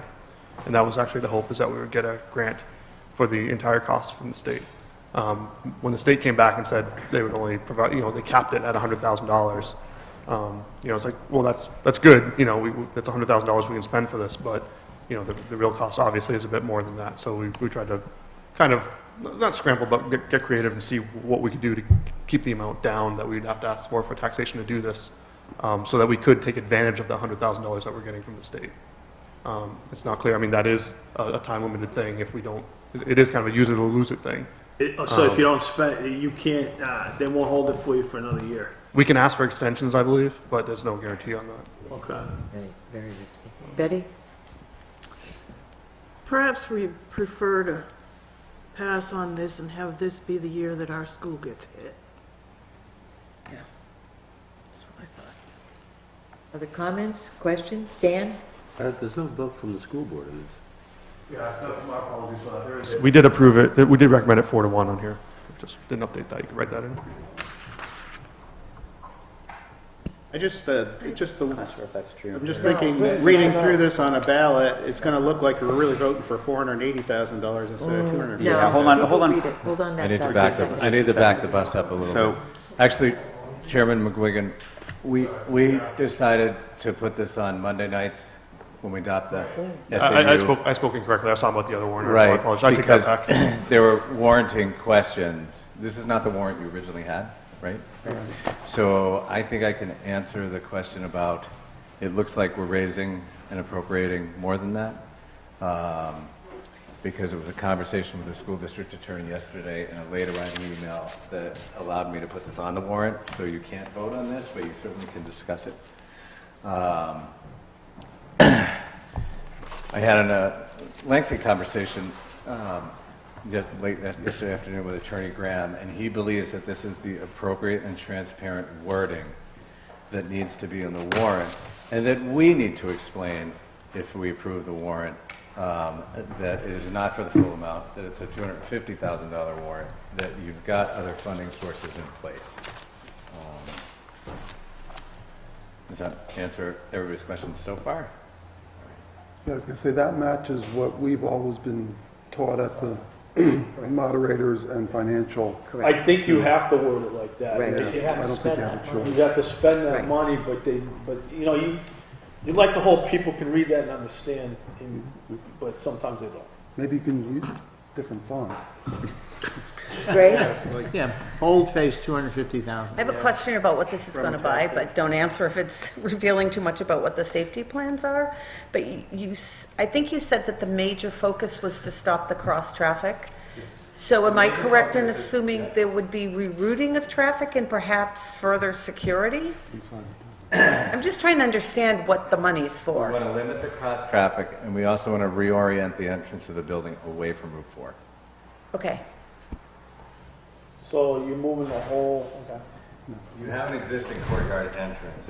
It's Yep. basically pulling some outside grounds work and some inside construction work to reorient. But, so let's say I get buzzed in through the courtyard entrance. Can I then walk anywhere I want in the school? Or are there already additional buzz doors to get There through? already are. The issue is the courtyard entrance has two doors, two Yep. sets of doors. Yep. I'm looking at Jocelyn because she's there all the time. So you buzz into the first section, you open the second section, you walk across a foyer, Yep, and then Yeah. into the office. yep. And then there's an entrance to the gym and an entrance to the school that are locked, but you have the potential for students to. Come through, yeah, I get it. Okay. Thank you. I should know the oh, sorry. Scott? I should know the answer to this, and I apologize, I don't.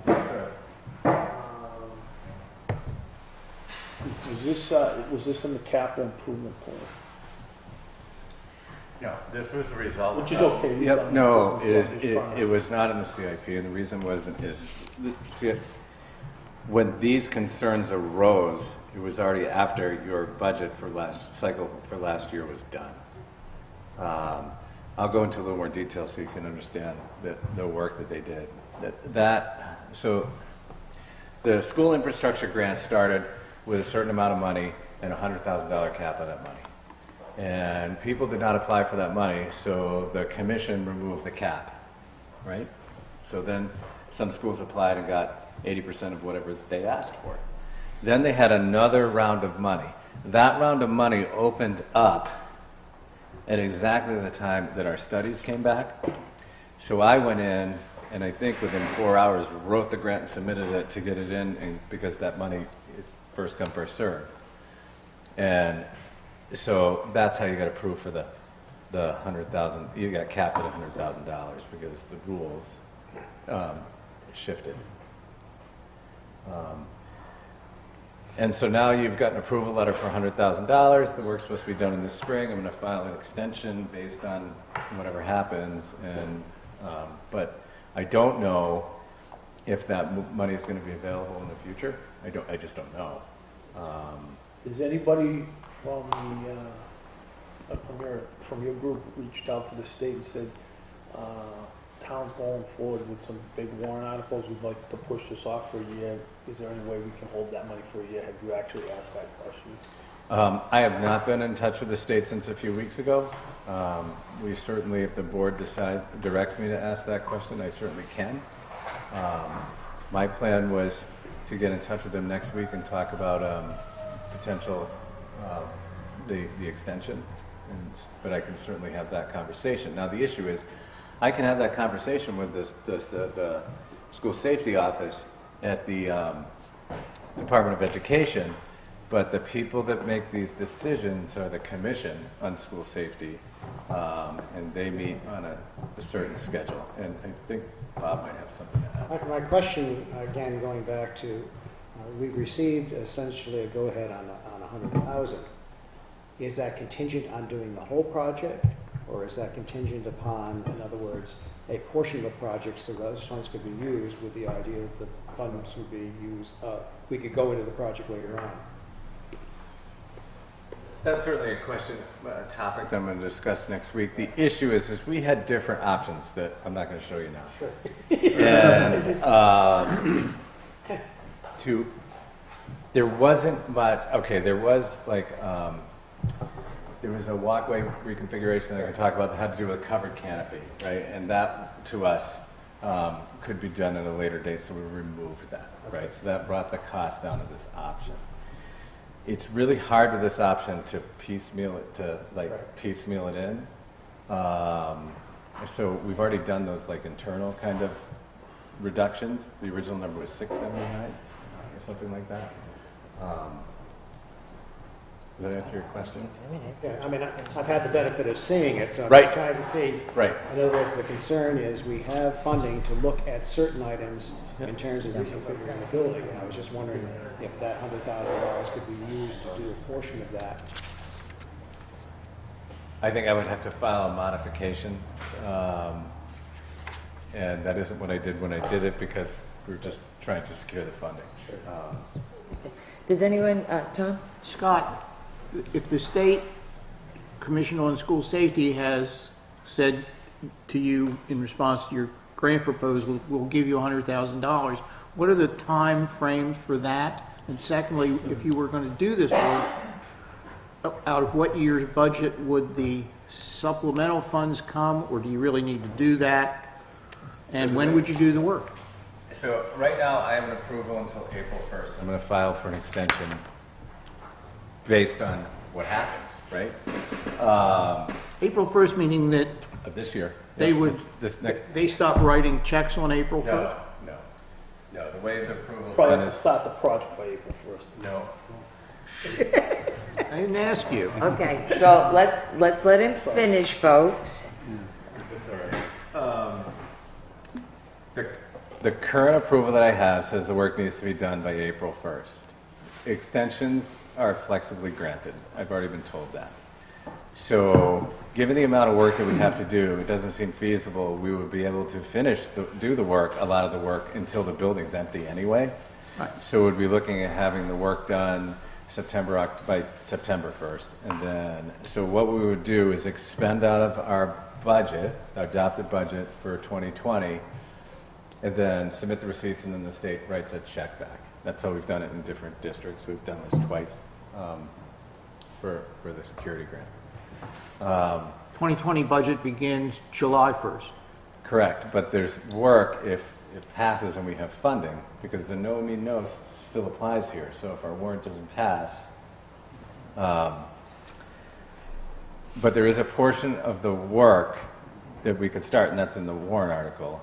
Out of this year, the 60,000, we could start the architectural fees and all those things that need to be done, with the hope of being set up to do the full project over the summer, and then have it ready by the time the students return in the fall. Other questions? Betsy?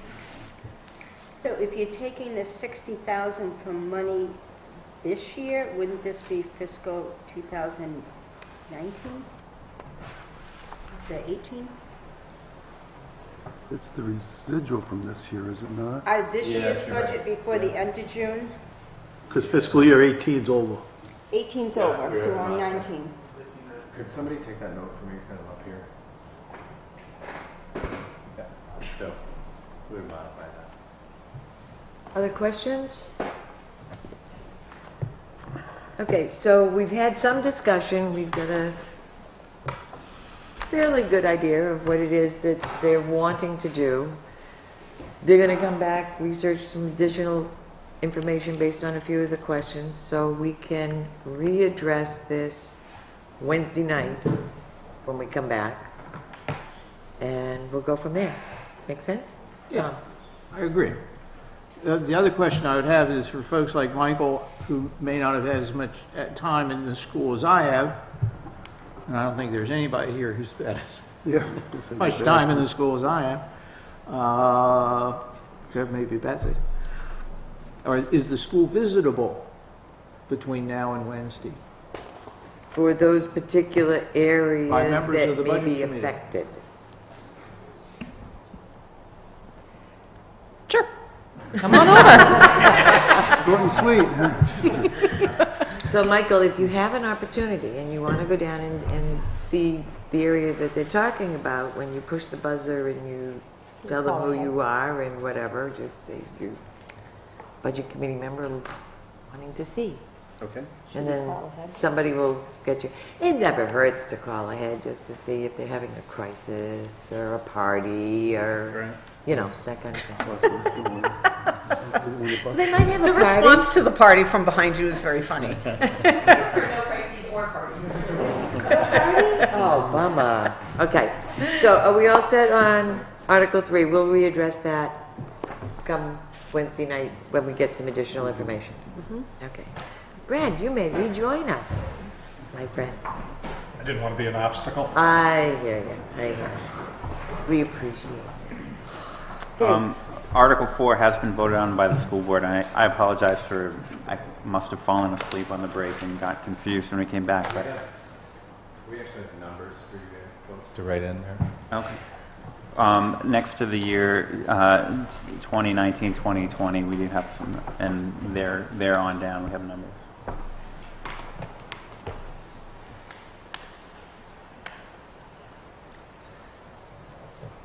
So, folks, if you have your pens out, I can give you some numbers to write in for go those, ahead. for the standardization of those articles. The year 1920, the estimated increase is $49,162.96. Is that 2020 to 2021 That's 1920. or 1920? Okay. And what was the number, excuse me again? 49,163 is the number we should use. Which is the one down below, okay. Yep. Yep. And then the year 2 number, which is 20 to 2021, is 45,786.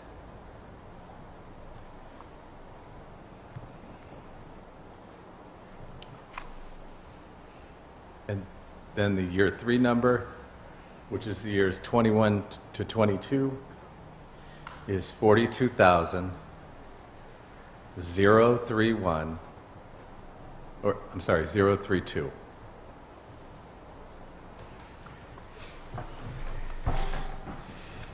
If I might continue, Please do. the tentative agreements are in your NESPA CBA section of your binder, and those will show all of the language changes and other modified items within the contract. And if you'd like Mr. McGuigan and I to walk you through those, we'd be happy to do that. I think that would be a good idea. Pat? I have just a general question, because maybe I didn't either read it correctly or maybe I didn't understand it. But there's an Appendix A, which is the salary schedule 1718, and then 1819, and then 1920. So are you looking in the, I'm looking in under the, the well, I guess I'm looking at, NESPA contract? I'm looking at the 17 to 20 contract, so there's a separate one? You're wrong. You're looking at teachers. Under a different tab. Is Look that at the did tabs, you, tab, did you tab. give out a new teacher's?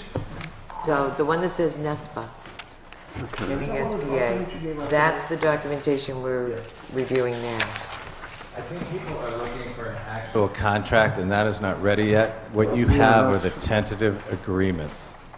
Oh, okay, that's, So the tentative agreements are written off the so the contract largely remains the same, except for the changes outlined in those TAs.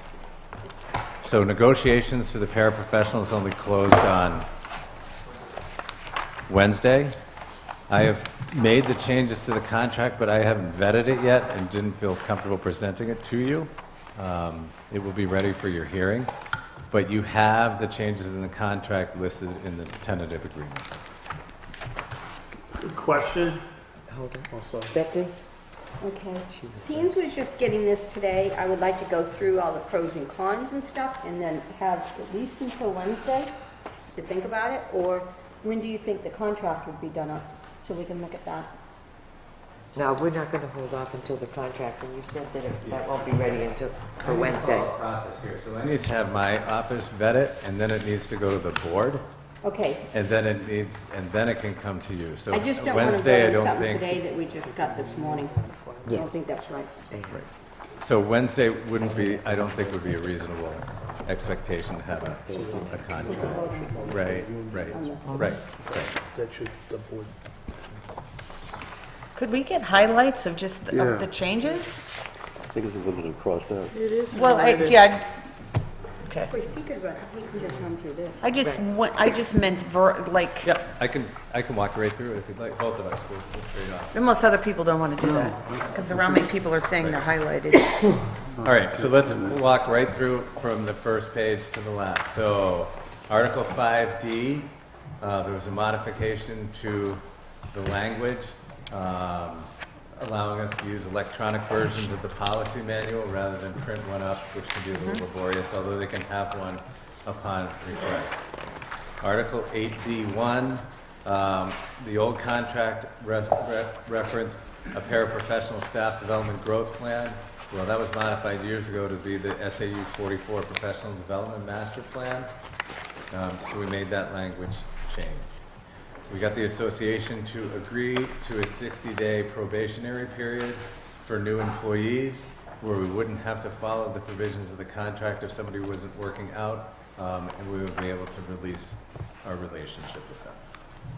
Article 8B3, it has to do with the contract intermittently and with not a lot of logic use the word evaluation and observation in different places in a misaligned way. So in an attempt for us to align the contract and the expectations for the administrators and the staff, we clarified some language of what the difference between an evaluation and an observation was. And you'll see under that is the old paragraph. Also in that paragraph was if an employee didn't agree with an observation, they could have another person observe them. We got the association to agree to remove that clause. Okay. It was referred to as the Mulligan clause, actually, at one point. So we negotiated that out of the contract. In Article 8B4, it used to say if any employee is found to be unacceptable, we thought it was important to put if any employee's performance was found to be unacceptable. We go on to page 2. Again, from that deleted paragraph, that's just a carryover where we're able to clarify that an improvement plan will be based on the needs recognized during observation and evaluation.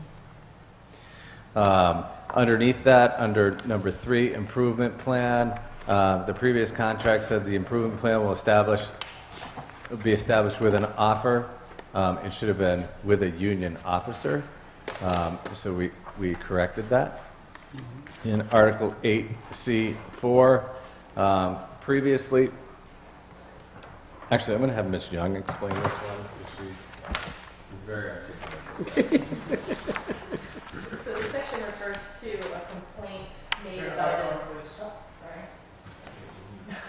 the section refers to a complaint made about an employee, and previously it said if the person making the complaint chose not to participate. So, for example, if I got an anonymous letter or phone call indicating an issue, but then they chose not to participate and provide any more information, the complaint automatically just went away.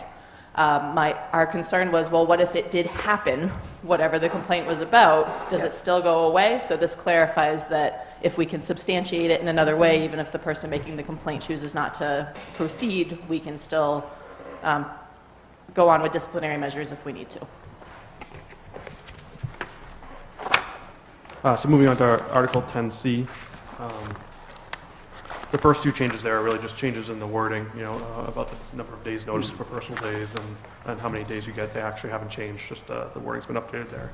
And the other thing is that we had a clause in there about having a maximum number of 3 people out on days that extended a vacation or something like that. And we just extended that to all days so that we didn't have a mass exodus at the school and have lots of people taking personal days at the same time. Could you tell me what a paraprofessional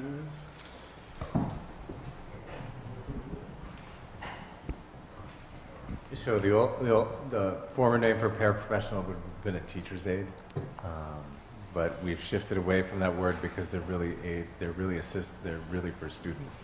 And so the term paraeducator or paraprofessional could be intermittently used. Okay, thanks. If we go down to training days or equivalent hours, this actually was an idea that started with me. I'm trying to build some flexibility within the calendar to be able to convert training days to hours if I need to shorten the calendar due to snow days. So the employee, if we had a teacher work day where they were scheduled and we needed to cancel it, if I can have the contracts aligned, I can have the employee do an outcome-based activity and document the hours for that, and then submit that to the building principal, and that will substitute for that time.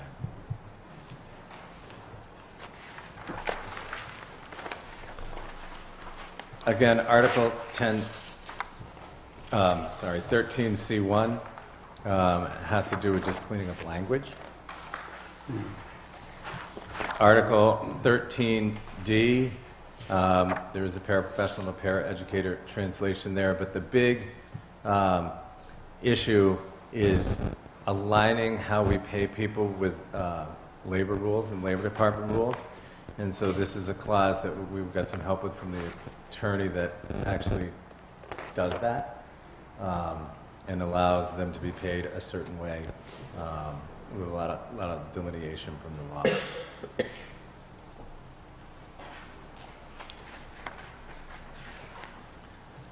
One thing we did agree to on page 4 is to take a look at longevity, and the board agreed to add a $1,600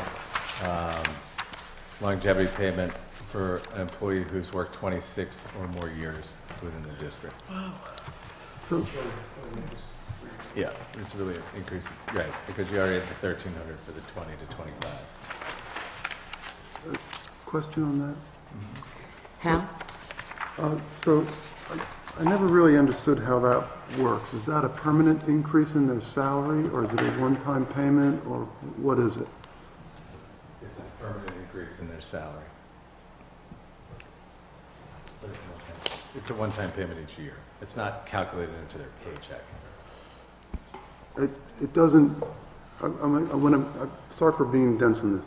So the first year, if it's $1,500, they get $1,500. Then the next year they get $1,500 plus another $1,500. Yeah. No, it's not cumulative. It's a yearly. So if let's say that I am a paraprofessional at 20 years.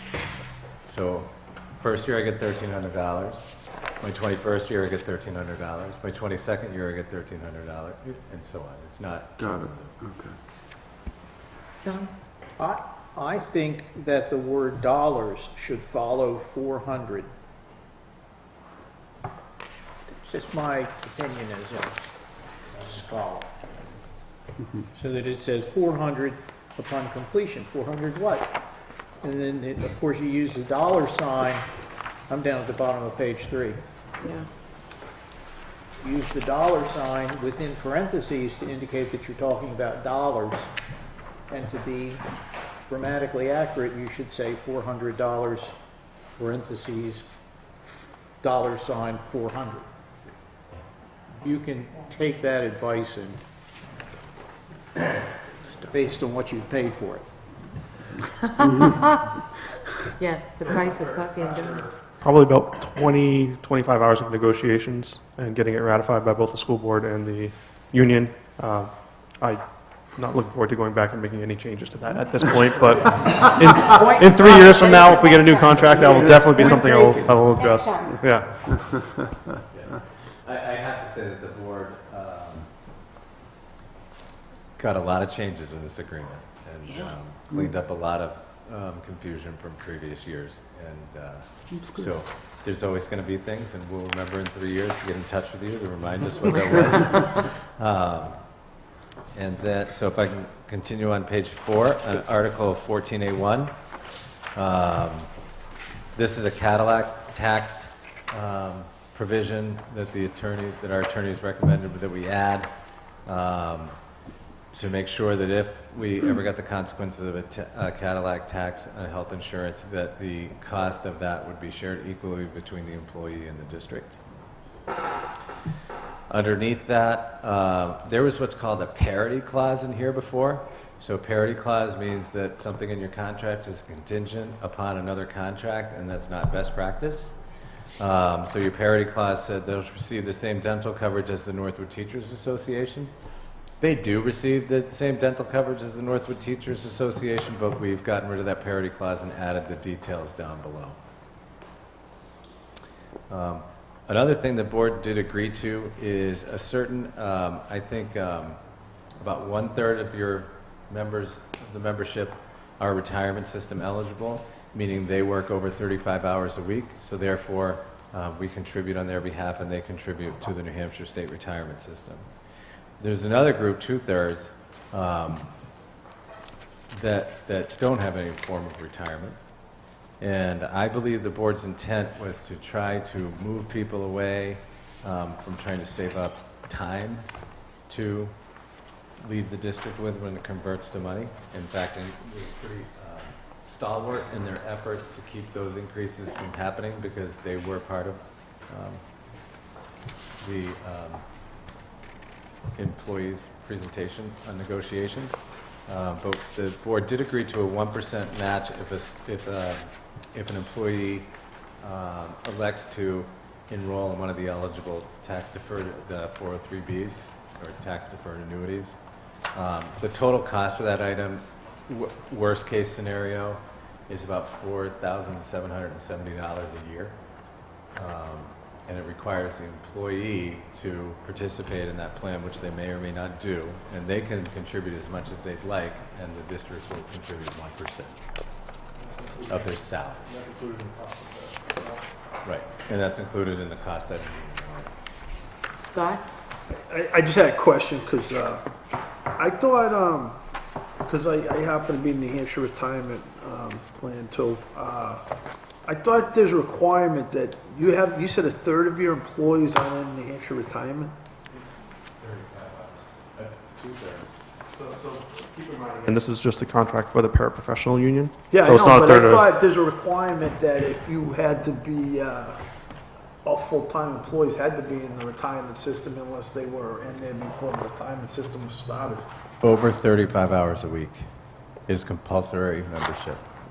Oh, so these are ones that work less than 35 hours a week? Correct. Okay, thank you. So those are the tentative agreements. Well, Oh, I'm sorry. Go over the Go right ahead. So page 5 is just the date shift.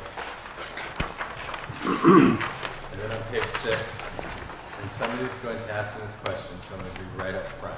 There you go. They had 15, they're going to ask what the percentage increase is. And so I'm going to be able to give you a 67% answer on that. So they had 15 steps in their contract. And there was agreement between the union and the board that, you know, once somebody reaches year 6, are they really that different performance-wise than year 15? I mean, you would hope somebody would be trained and up to date. So there was a shrinking of the steps. So 15 steps went down to 8 steps. In addition to that, there was differentials for the New England Center for Children tutors, an hourly differential. It turned out to be about $400 a year, I believe. And then there was a differential for the afternoon custodians, which is when they work anyway, of I think 50 cents an hour. So we took those and shrunk them and combined them into the hourly rates for those positions. So if somebody asked me in year 1920 what the percentage increase is over the current contract, I can't give you a specific answer about that because you've got so many factors going in. You shrunk the steps, you combined differentials. But I can tell you that 2021 represents a 1% and 2022 represents a 1.5% because I can base that off the model of 1920. Why? Point out as well that throughout this entire process, the union was very flexible and very cognizant of the amount of money they were going to be asking for in the warrant, and I think we both agreed right from the get-go that we want to keep it reasonable, and I think we got to that point. I mean, we're at a point where I think things similar sized increases have passed the town in the recent past, and so they were very flexible and working with us to get us to those numbers again. So. Hal? I just want to make sure I understand the nomenclature. So 20 to 21, at least on mine, shows the 1% crossed out and initialed. So what does that mean? That won't be in the contract. So. Oh, but that's what it amounts. That was just me taking notes. Okay, so that's what it amounts to, right. but it won't. That's what it amounts to, but it's not going to be in their salary scale in their contract. Okay. So the reason I crossed through that in such a transparent manner is so people can see it. Because you mentioned the number, and I was thinking, well, No, that's the number. okay. Other questions?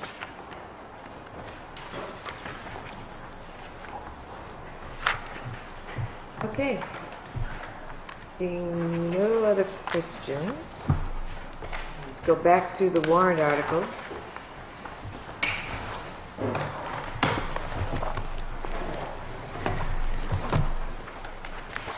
We did get a motion and second, I just don't remember who the second was. I think we got, I know we got a motion.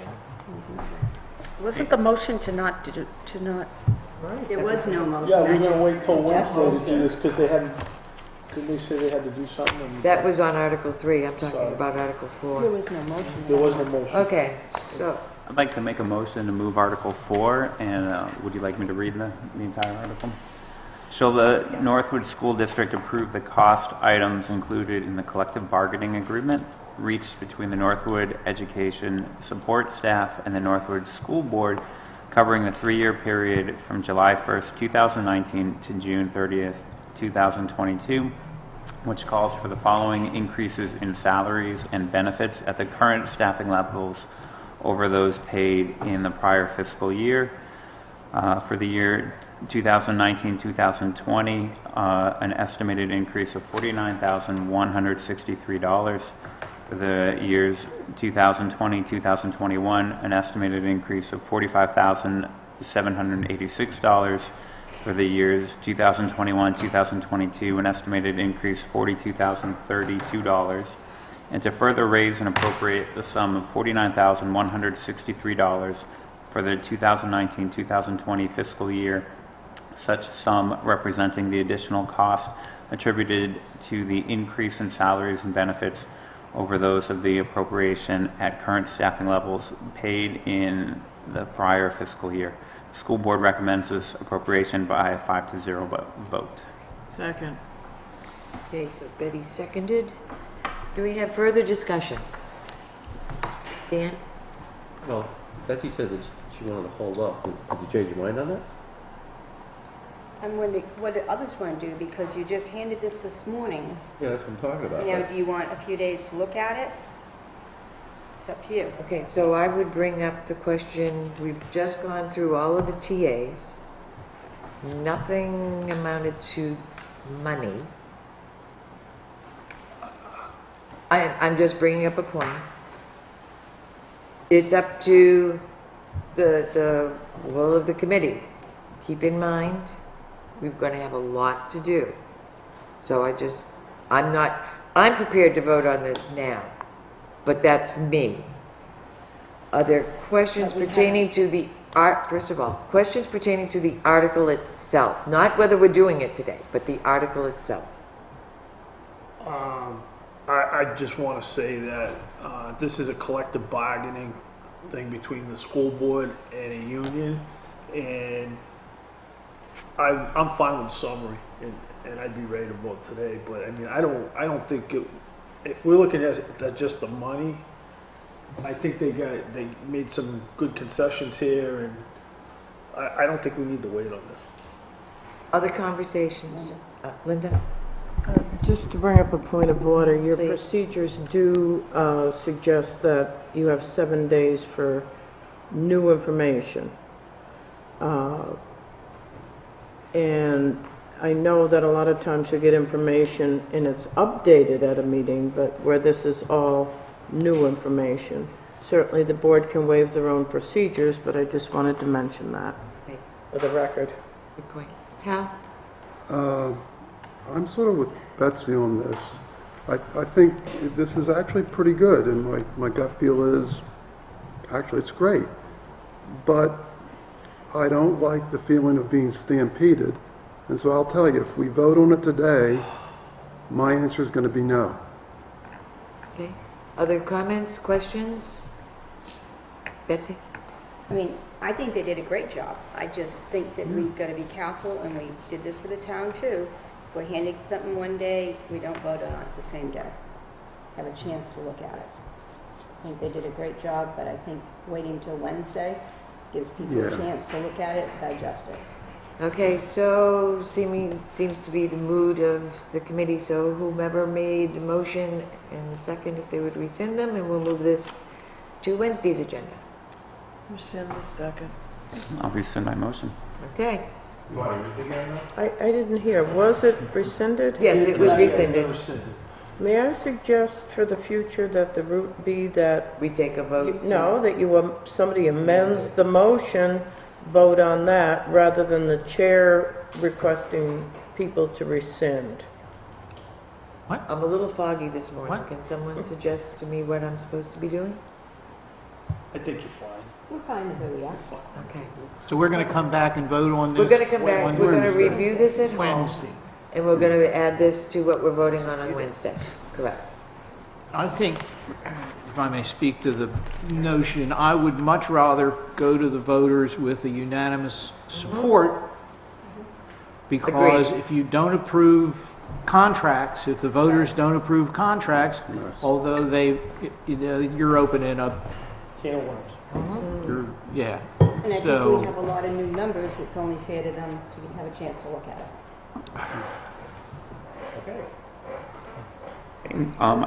Article 5, I think, is not one we need. Right, that's address. not one we do. So I'd like to move Article 6. Shall the Northwood School District vote to raise and appropriate the sum of $66,777, which represents 80% of the total salary and benefits for the creation of a school resource officer position. This article is contingent on the passage of a warrant article at the Town of Northwood annual meeting that will raise and appropriate the remaining 20% and will be null and void unless the article is approved by the town. The school board recommends this appropriation by 4-1 vote. Second. And Grace seconded. Any discussion? Isn't there already a school resource officer? This is No. for, there's a resource officer at Co-Brown. This is for a school resource Okay. officer at the elementary school. Thank you. Scott? I didn't go, I had a conflict, but you had a public hearing to see how much support was for this. We did. How many people attended the public hearing? Offhand, it was about 10 people. How many people, other than elected officials? 8. Well, if you had Approximately. 10, Well, we had two. Very few. Is that your point? Let me David? restate that. So we had 4 school board members and we had a neighboring resource officer who spoke about his duties. And in attendance, other than at the table in the audience, there was approximately 10 people, 2 of which were select board members. Okay. And that's an estimate. I don't So remember. would that be safe to say that there wasn't big public support for this? I wouldn't extrapolate that there's not big public support for this. Showed up? In other words, they already made up their mind that they're going to Yeah. Or perhaps they didn't hear about it. It's not an appropriate conclusion to draw from the attendance Exactly. of anything in this town. Exactly. It's like, I how many, agree. for example, how many people showed up for candidates night and how many people came out to vote? Well, 2,000 people came out to vote, and this room was pretty well attended, I but was that's just a saying- whole smaller percentage than 2,000. I was just saying, when the selectmen did put this on a warrant article, but one of the things is we asked to see, have a public hearing to see if there was actual support for this. I'm just saying, okay, I'm fine with that, my question is. Well, I mean, I can say in terms of judging from our hearing, a majority of the people in the audience were in support or voiced expressions of support, but obviously, 8 members of the public, it's really hard to extrapolate what the whole town will see. So, I mean, Well, we'll vote on it, so we'll know what the town will say, but what were the results of the meeting? The people that were there expressed support. most people did. I'd say there were a few people who expressed concern or had questions, rather critical of the officer, of the resource officer position. Dan? Our current resource officer uses one of the cruisers when they're at Cove Brown.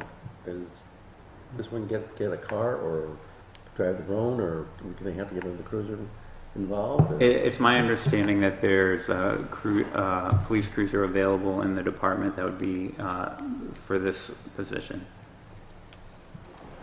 Tom? Can you say a little bit more about the duties of this person based on both what your expectations are as well as what you learned from the person who holds this position in another school? Sure. So this person will be in the school with students, interacting with students as needed, taking care of policing duties as needed. They'll pick up the truant officer responsibilities. They'll pick up the crossing guard responsibilities. Likely they'll pick up, we run DARE at the moment, so they'll pick up DARE education program, as well as counseling responsibilities and public outreach. So, and if anyone else has more to add to that. I'd like to ask Officer Wells for his thoughts on this, since you have some expertise in public safety. Absolutely. So just having the officer there, it's a presence. It's a deterrent. So having the cruiser there, having the officer inside the building, that's a huge benefit to beef up our security of the school. Secondly, the biggest thing is a mentor and a counselor to the students. Having that interaction with the students, interaction with parents, interaction with the community is a huge benefit all around, not only for the school, but for the town as a whole. On the DARE program, right now, Officer Gavoni and myself only are in the school teaching DARE, but we can definitely expand it more. There are so many more programs that the DARE program can teach. Internet safety, bullying, all the way from K through 8. Right now, we're only in there doing 5th and 6th grade for DARE. So we'll be the officer will be doing additional classes. I also seen other resource officers teach health classes. And then you could give classes on CPR. There's many things that could be expanded that the resource officer could do. And if I know Officer Wayne Stevens, he's been that did a presentation. His biggest thing is just the fact that the interaction with the kids and knowing their names. I've been with this school for in this department for 13 years, been teaching DARE for 9 years, and you know how heartbreaking it is when I forget the child's name because I'm not in the school all the time. I remember them And I was like, oh, they'll say, hey, Officer Wells, and I'll say, hey, how you doing? And I don't remember his name. And if you have an officer in there knowing every kid's name, how much more respect they're going to have for you going home to their parents and interaction with police officers outside as well. So that's a huge benefit as well. So if anybody has any more questions, I'm sure they're... Can I just jump in? Mr. Burns shared with me a picture from the presentation we gave at the public hearing on the slide for SRO program goals. Provide a safe learning environment in our schools, provide valuable resources to school staff members, fostering positive relationships with youth, developing strategies to resolve problems affecting youth, protect all students so that they can reach their fullest potentials. Thank you, Mr. Burns. Madam Chair, if I could just clarify the response from Mr. Wells was as a police officer or as school board member? I would probably say that's from both. I'd say that... Just clarifying. 'Cause that's Yeah, absolutely. Good point. I would probably say that was from law enforcement because it was definitely, from the heart. As a school board member, I want a law enforcement officer in there because we've been talking about beefing up security of this school for years, and we're trying to do it. As you look, we're asking for $250,000 because we want to know that our children are safe. I think one other place where this ties in, as far as I see, is the fact that you've got a fire department, an emergency crew operating right next to your school. And I'm wondering, it's got to be helpful if somebody who's a resource officer can help with traffic issues or other things related to the fact that that building and those folks are operating right next to the school. Would you comment on that? Hopefully it won't be right next to the school. Yeah, they won't be. Well, if we get the safety complex, they won't be next to us. In the meantime. Yeah, I mean, I'm kind of wondering where you're going with that question, like helping the fire department with... Well, if this person is also going to serve as a person who's going to help with traffic out on Route 4, the implication would be if the fire department, for some reason, needs help with traffic on Route 4, this person might be available. The fire department has their own lights, and they never really needed our assistance to get in and out. But it'd be, yeah, if they needed us, absolutely, they could we could let the officer help. Bob? I just would have one question. The board was a 4-to-1 vote. Can you give us some insights into the person who voted against this? Not the individual, but was it financial, or was it just the position itself? He's raising his hand out back there.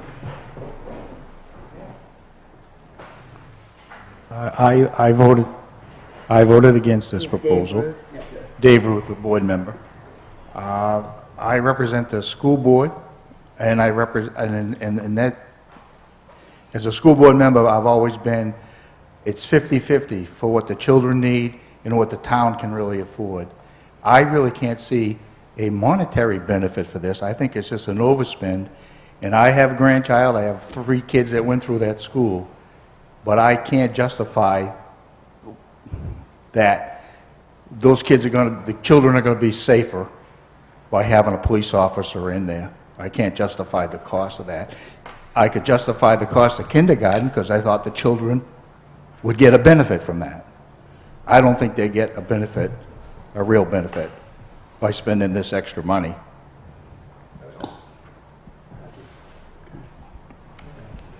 Brad and then me.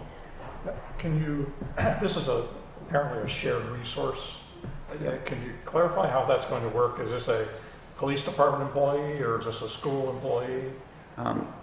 Who hires and fires? It's, I can speak for the town side. We put the warrant article in it because of my understanding, because they can only be at the school. The school can't pay for the whole thing because a portion of his time when the school's closed, he will be working part-time shifts and so forth. He or she, we don't know, assume, will be working part-time shifts down at the fire station, so the school can't bear the whole cost of it. So it's a police department employee then? Yes. Yes, it has We'll to let be. Mr. Rooney give us a Has to be. further explanation as well.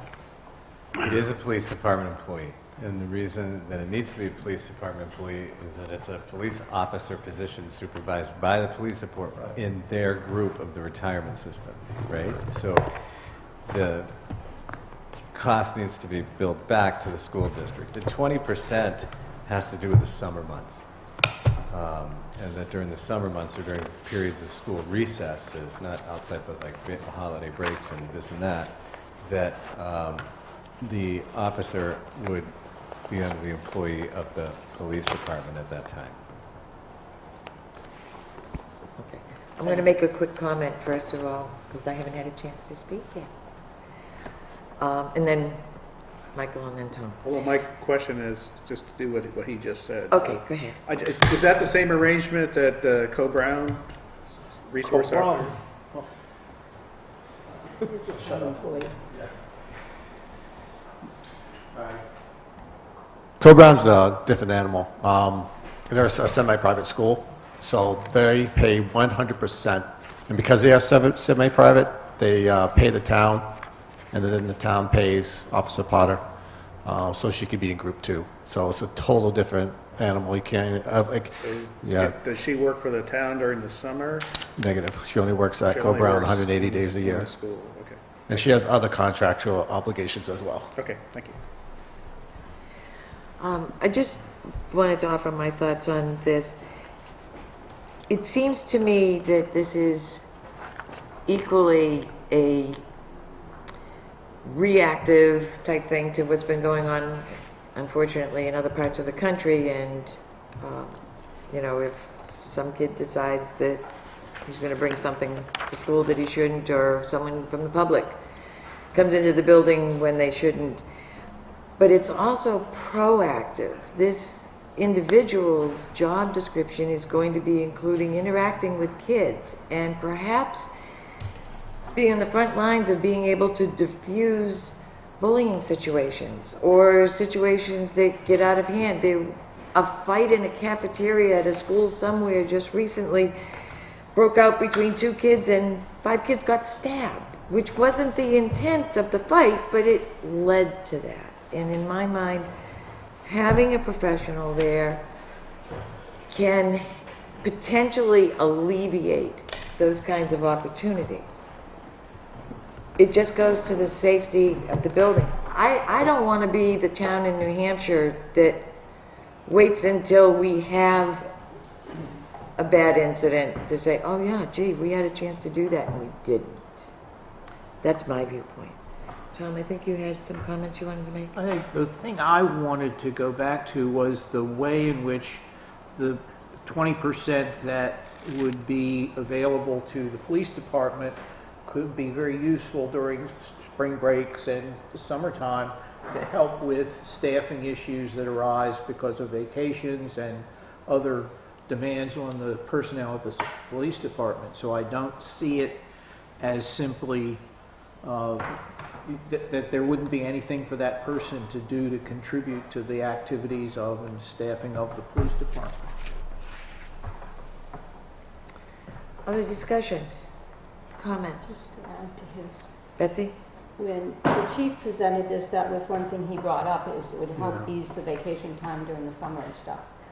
Wouldn't necessarily be an extra person on vacations. Or maybe reduce the overtime a little bit. Right. Any other discussion or questions? Okay. Just another question. Yes, Brad. More of a curiosity. If this is the police department position in need, why wasn't this part of the police department, either a full-town warrant article or police department budget? They had a warrant article for it. They do. Only for the other 20%. Correct. Well, they put a warrant article in, and the selectmen vote 3-0 on this. Like, the vote of the selectmen was 3-0, not to support it. Right. We said we'd put it on as a courtesy to let the people of the town decide if they wanted this. Can I ask why the selectmen did not support it? Because in actuality, there's they'll move, there'll be a police officer in school, whether they take that from their existing resources or not. If there's a vacancy at the police department, they're fully intending of refilling that police position. So in actuality, it will add an additional employee to the town.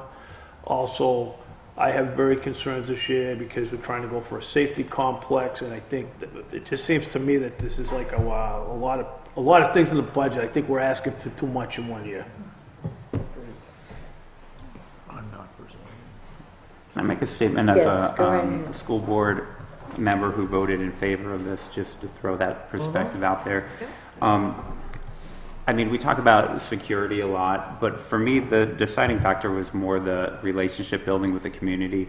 Having a police officer on staff year-round who's going to be at summer events that the kids will run up to and recognize, that will introduce their parents to, that, I mean, it's an extra expense to me that's kind of immeasurable of how much negative impact on the town will deflect by having these kind of relationships. So to me personally, as a school board member, I felt we want to have the security, we want to have someone there to take on these already policing activities, but the benefit is just a great benefit to the community. And that's why I was in favor of it. Thank you. Betty? I'm with Ryan, because I remember parents telling their kids, if you don't behave, I'm going to call the police and you're going to go to jail. And that brings fear to kids. They're afraid of police officers. They're not going to go to them if they need something. This is exactly the opposite.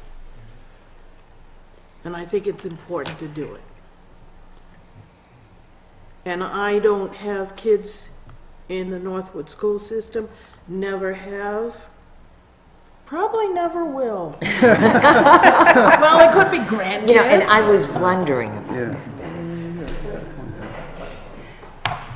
Hal, you had a comment? Yeah, I'd just like to sort of echo what Betty said, and quite frankly, if I was out of or very short of money and had to choose, I'll just be blunt, between Article 3, which is the school changes, and this, I think we get better bang for our buck. I guess, Dave, I would disagree with you.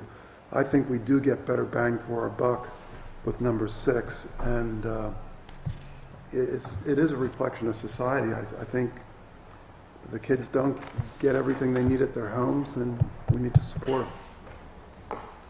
Bob? I was just going to make a comment on the back of Betty's. Looking at it from the flip side, when we saw adding the SRO to the high school, is that it helps the police department themselves begin to understand problems of youth within the community. That there was, I wouldn't say antagonistic, but there was a difficulty between the town's police and high school students.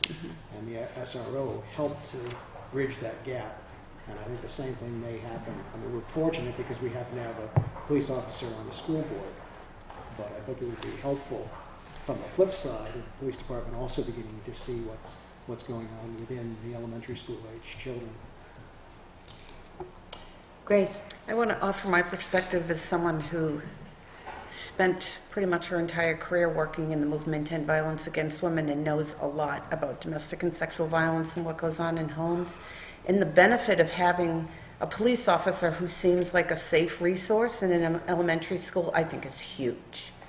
I mean, I would not be surprised if after a period of time there were disclosures to that police officer. That would, in the long run, really help a child and a family, so. I mean, safety goes beyond someone coming into the school. The biggest threat to a child's safety is what goes on in their home, and having someone safe in the school who can do something about it, I think is really important. Yes, Mike. I do have one question. Cole Brown has this in place. Do we know the pros and cons? And I don't need an answer, but I'm just thinking out loud. The only thing I could say is that it's been in place for many years, and Co-Brown is not an organization that continues to do things that don't work. That's the best I can do. No, thank you. Yes. Mr. So I have a unique perspective, and in my previous position within SAU 44, I had a very close relationship with Co-Brown. I can tell you that Officer Potter is a wealth of information and support at times, in my experience. And I hope that helps answer your question. I just didn't know if it was positive towards the students or maybe the way we're talking for the elementary. Jane? I'll give a quick story that I mentioned at the SRO presentation. Officer Potter was noticing some changes in this one person at the school, very depressed, very down. She didn't show up to school one day, Officer Potter, and just knew that something was wrong. Went to her house and had to tackle her because she had a gun to her head. She was going to kill herself. So that right there is just a huge benefit because Officer Potter knew that something was wrong.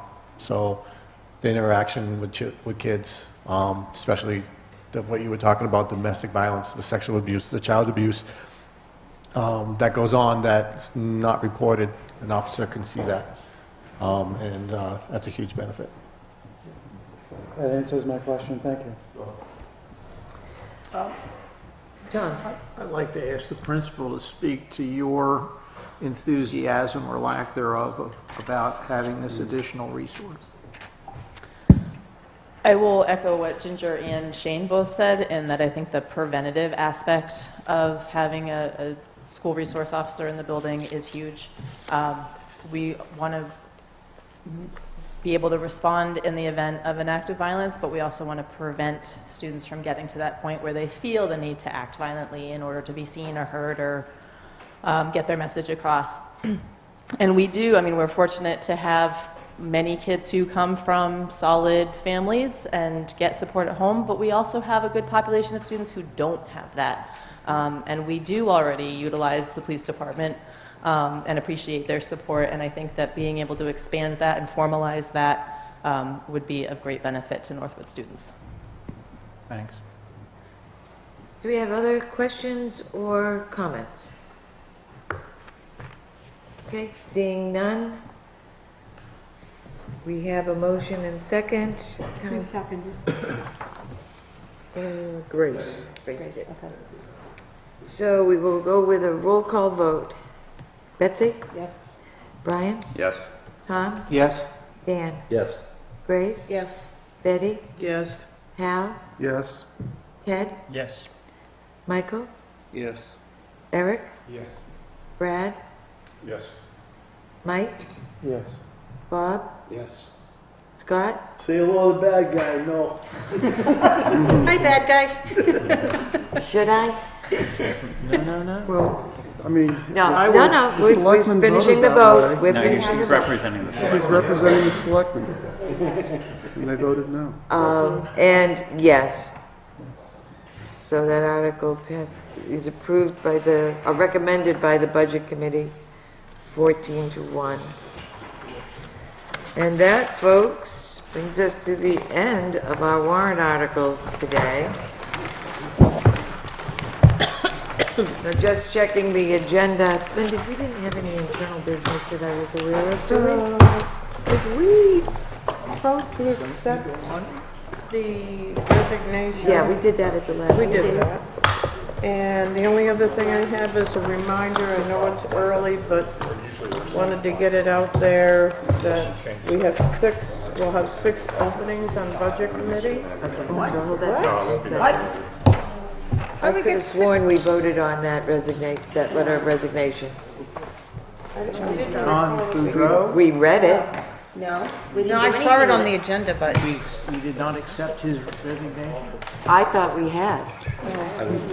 You want to do it again, just in We'll case? do it again, just in case. I make a motion that we accept John Boudreau's letter of recognition and appreciate his service to the Budget Committee.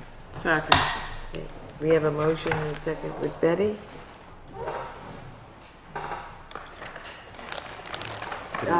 All those in favor of accepting John's resignation with regret and appreciation, say aye. Aye. Any opposed? Okay, so we are now, she's done with that one. Why did he resign? Why did he resign? And Why Linda, did you he stated resign? that we have 6 folks. Just so we can actually maybe make it by noon. Linda, you mentioned that there is going to be 6 openings in March for the Budget Yes. Committee. Ginger, Betsy, Hal, Ed, Brad, and Joe McCaffrey. Okay, so those of us who just heard our names or know that you're going to need to sign up should you wish to continue all the fun that we have. So at the next meeting Wednesday night, I'd like to start promptly at 7. We've got a lot to do that night.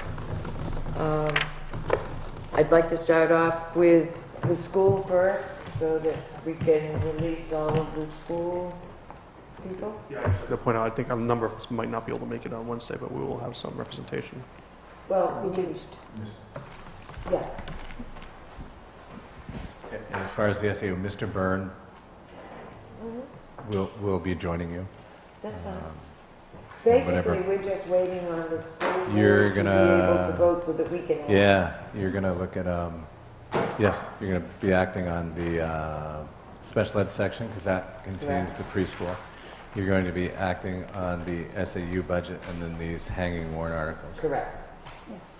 That's it. So that's my thought, that we'll start off with, finish off the school because that night is posted for both school and town.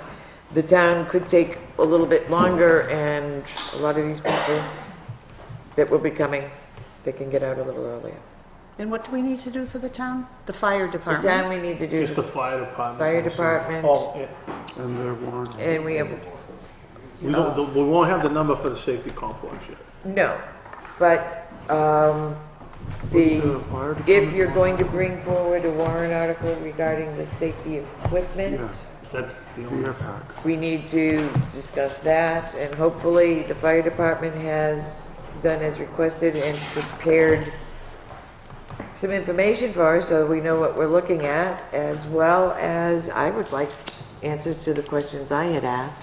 Yes. I thought they were supposed to get that to us for today. Yes, that was the intent, but I it actually didn't brought happen. that up, but they have to go, we can't because they have to go through the selectmen on Tuesday night. Yeah. So we can't really have anything till Wednesday. In the other, if I may, just to give you a Please. little, why is he shaking his head back there? Oh, I was just putting out there, if we were to go out, the price tag on that is $250,000, which I think is too big for the town to swallow right now with all the other stuff. We're trying to see, we're talking to several leasing bank options where we can do a 5-year lease purchase, so you pay a fifth a year. So we're still finalizing those numbers. So hopefully we will be able to address those also on Wednesday night, and at least get an overview of what that warrant article, the type of equipment and the need and all of that stuff, whether we have the numbers or not, we still need to have an understanding of what it is they're asking for money for. Grace? So I can understand the process. We won't be voting yet on the warrant article about the safety complex because we don't have the numbers. Because we don't have the firm When number. does that happen? That will happen on probably January 3rd, which is our cleanup night. It's going to take another week or so, perhaps a week and a half, before they have the We just final hired- number. Several weeks ago, we just hired a company to, is going to be like the project manager if the warrant article passes.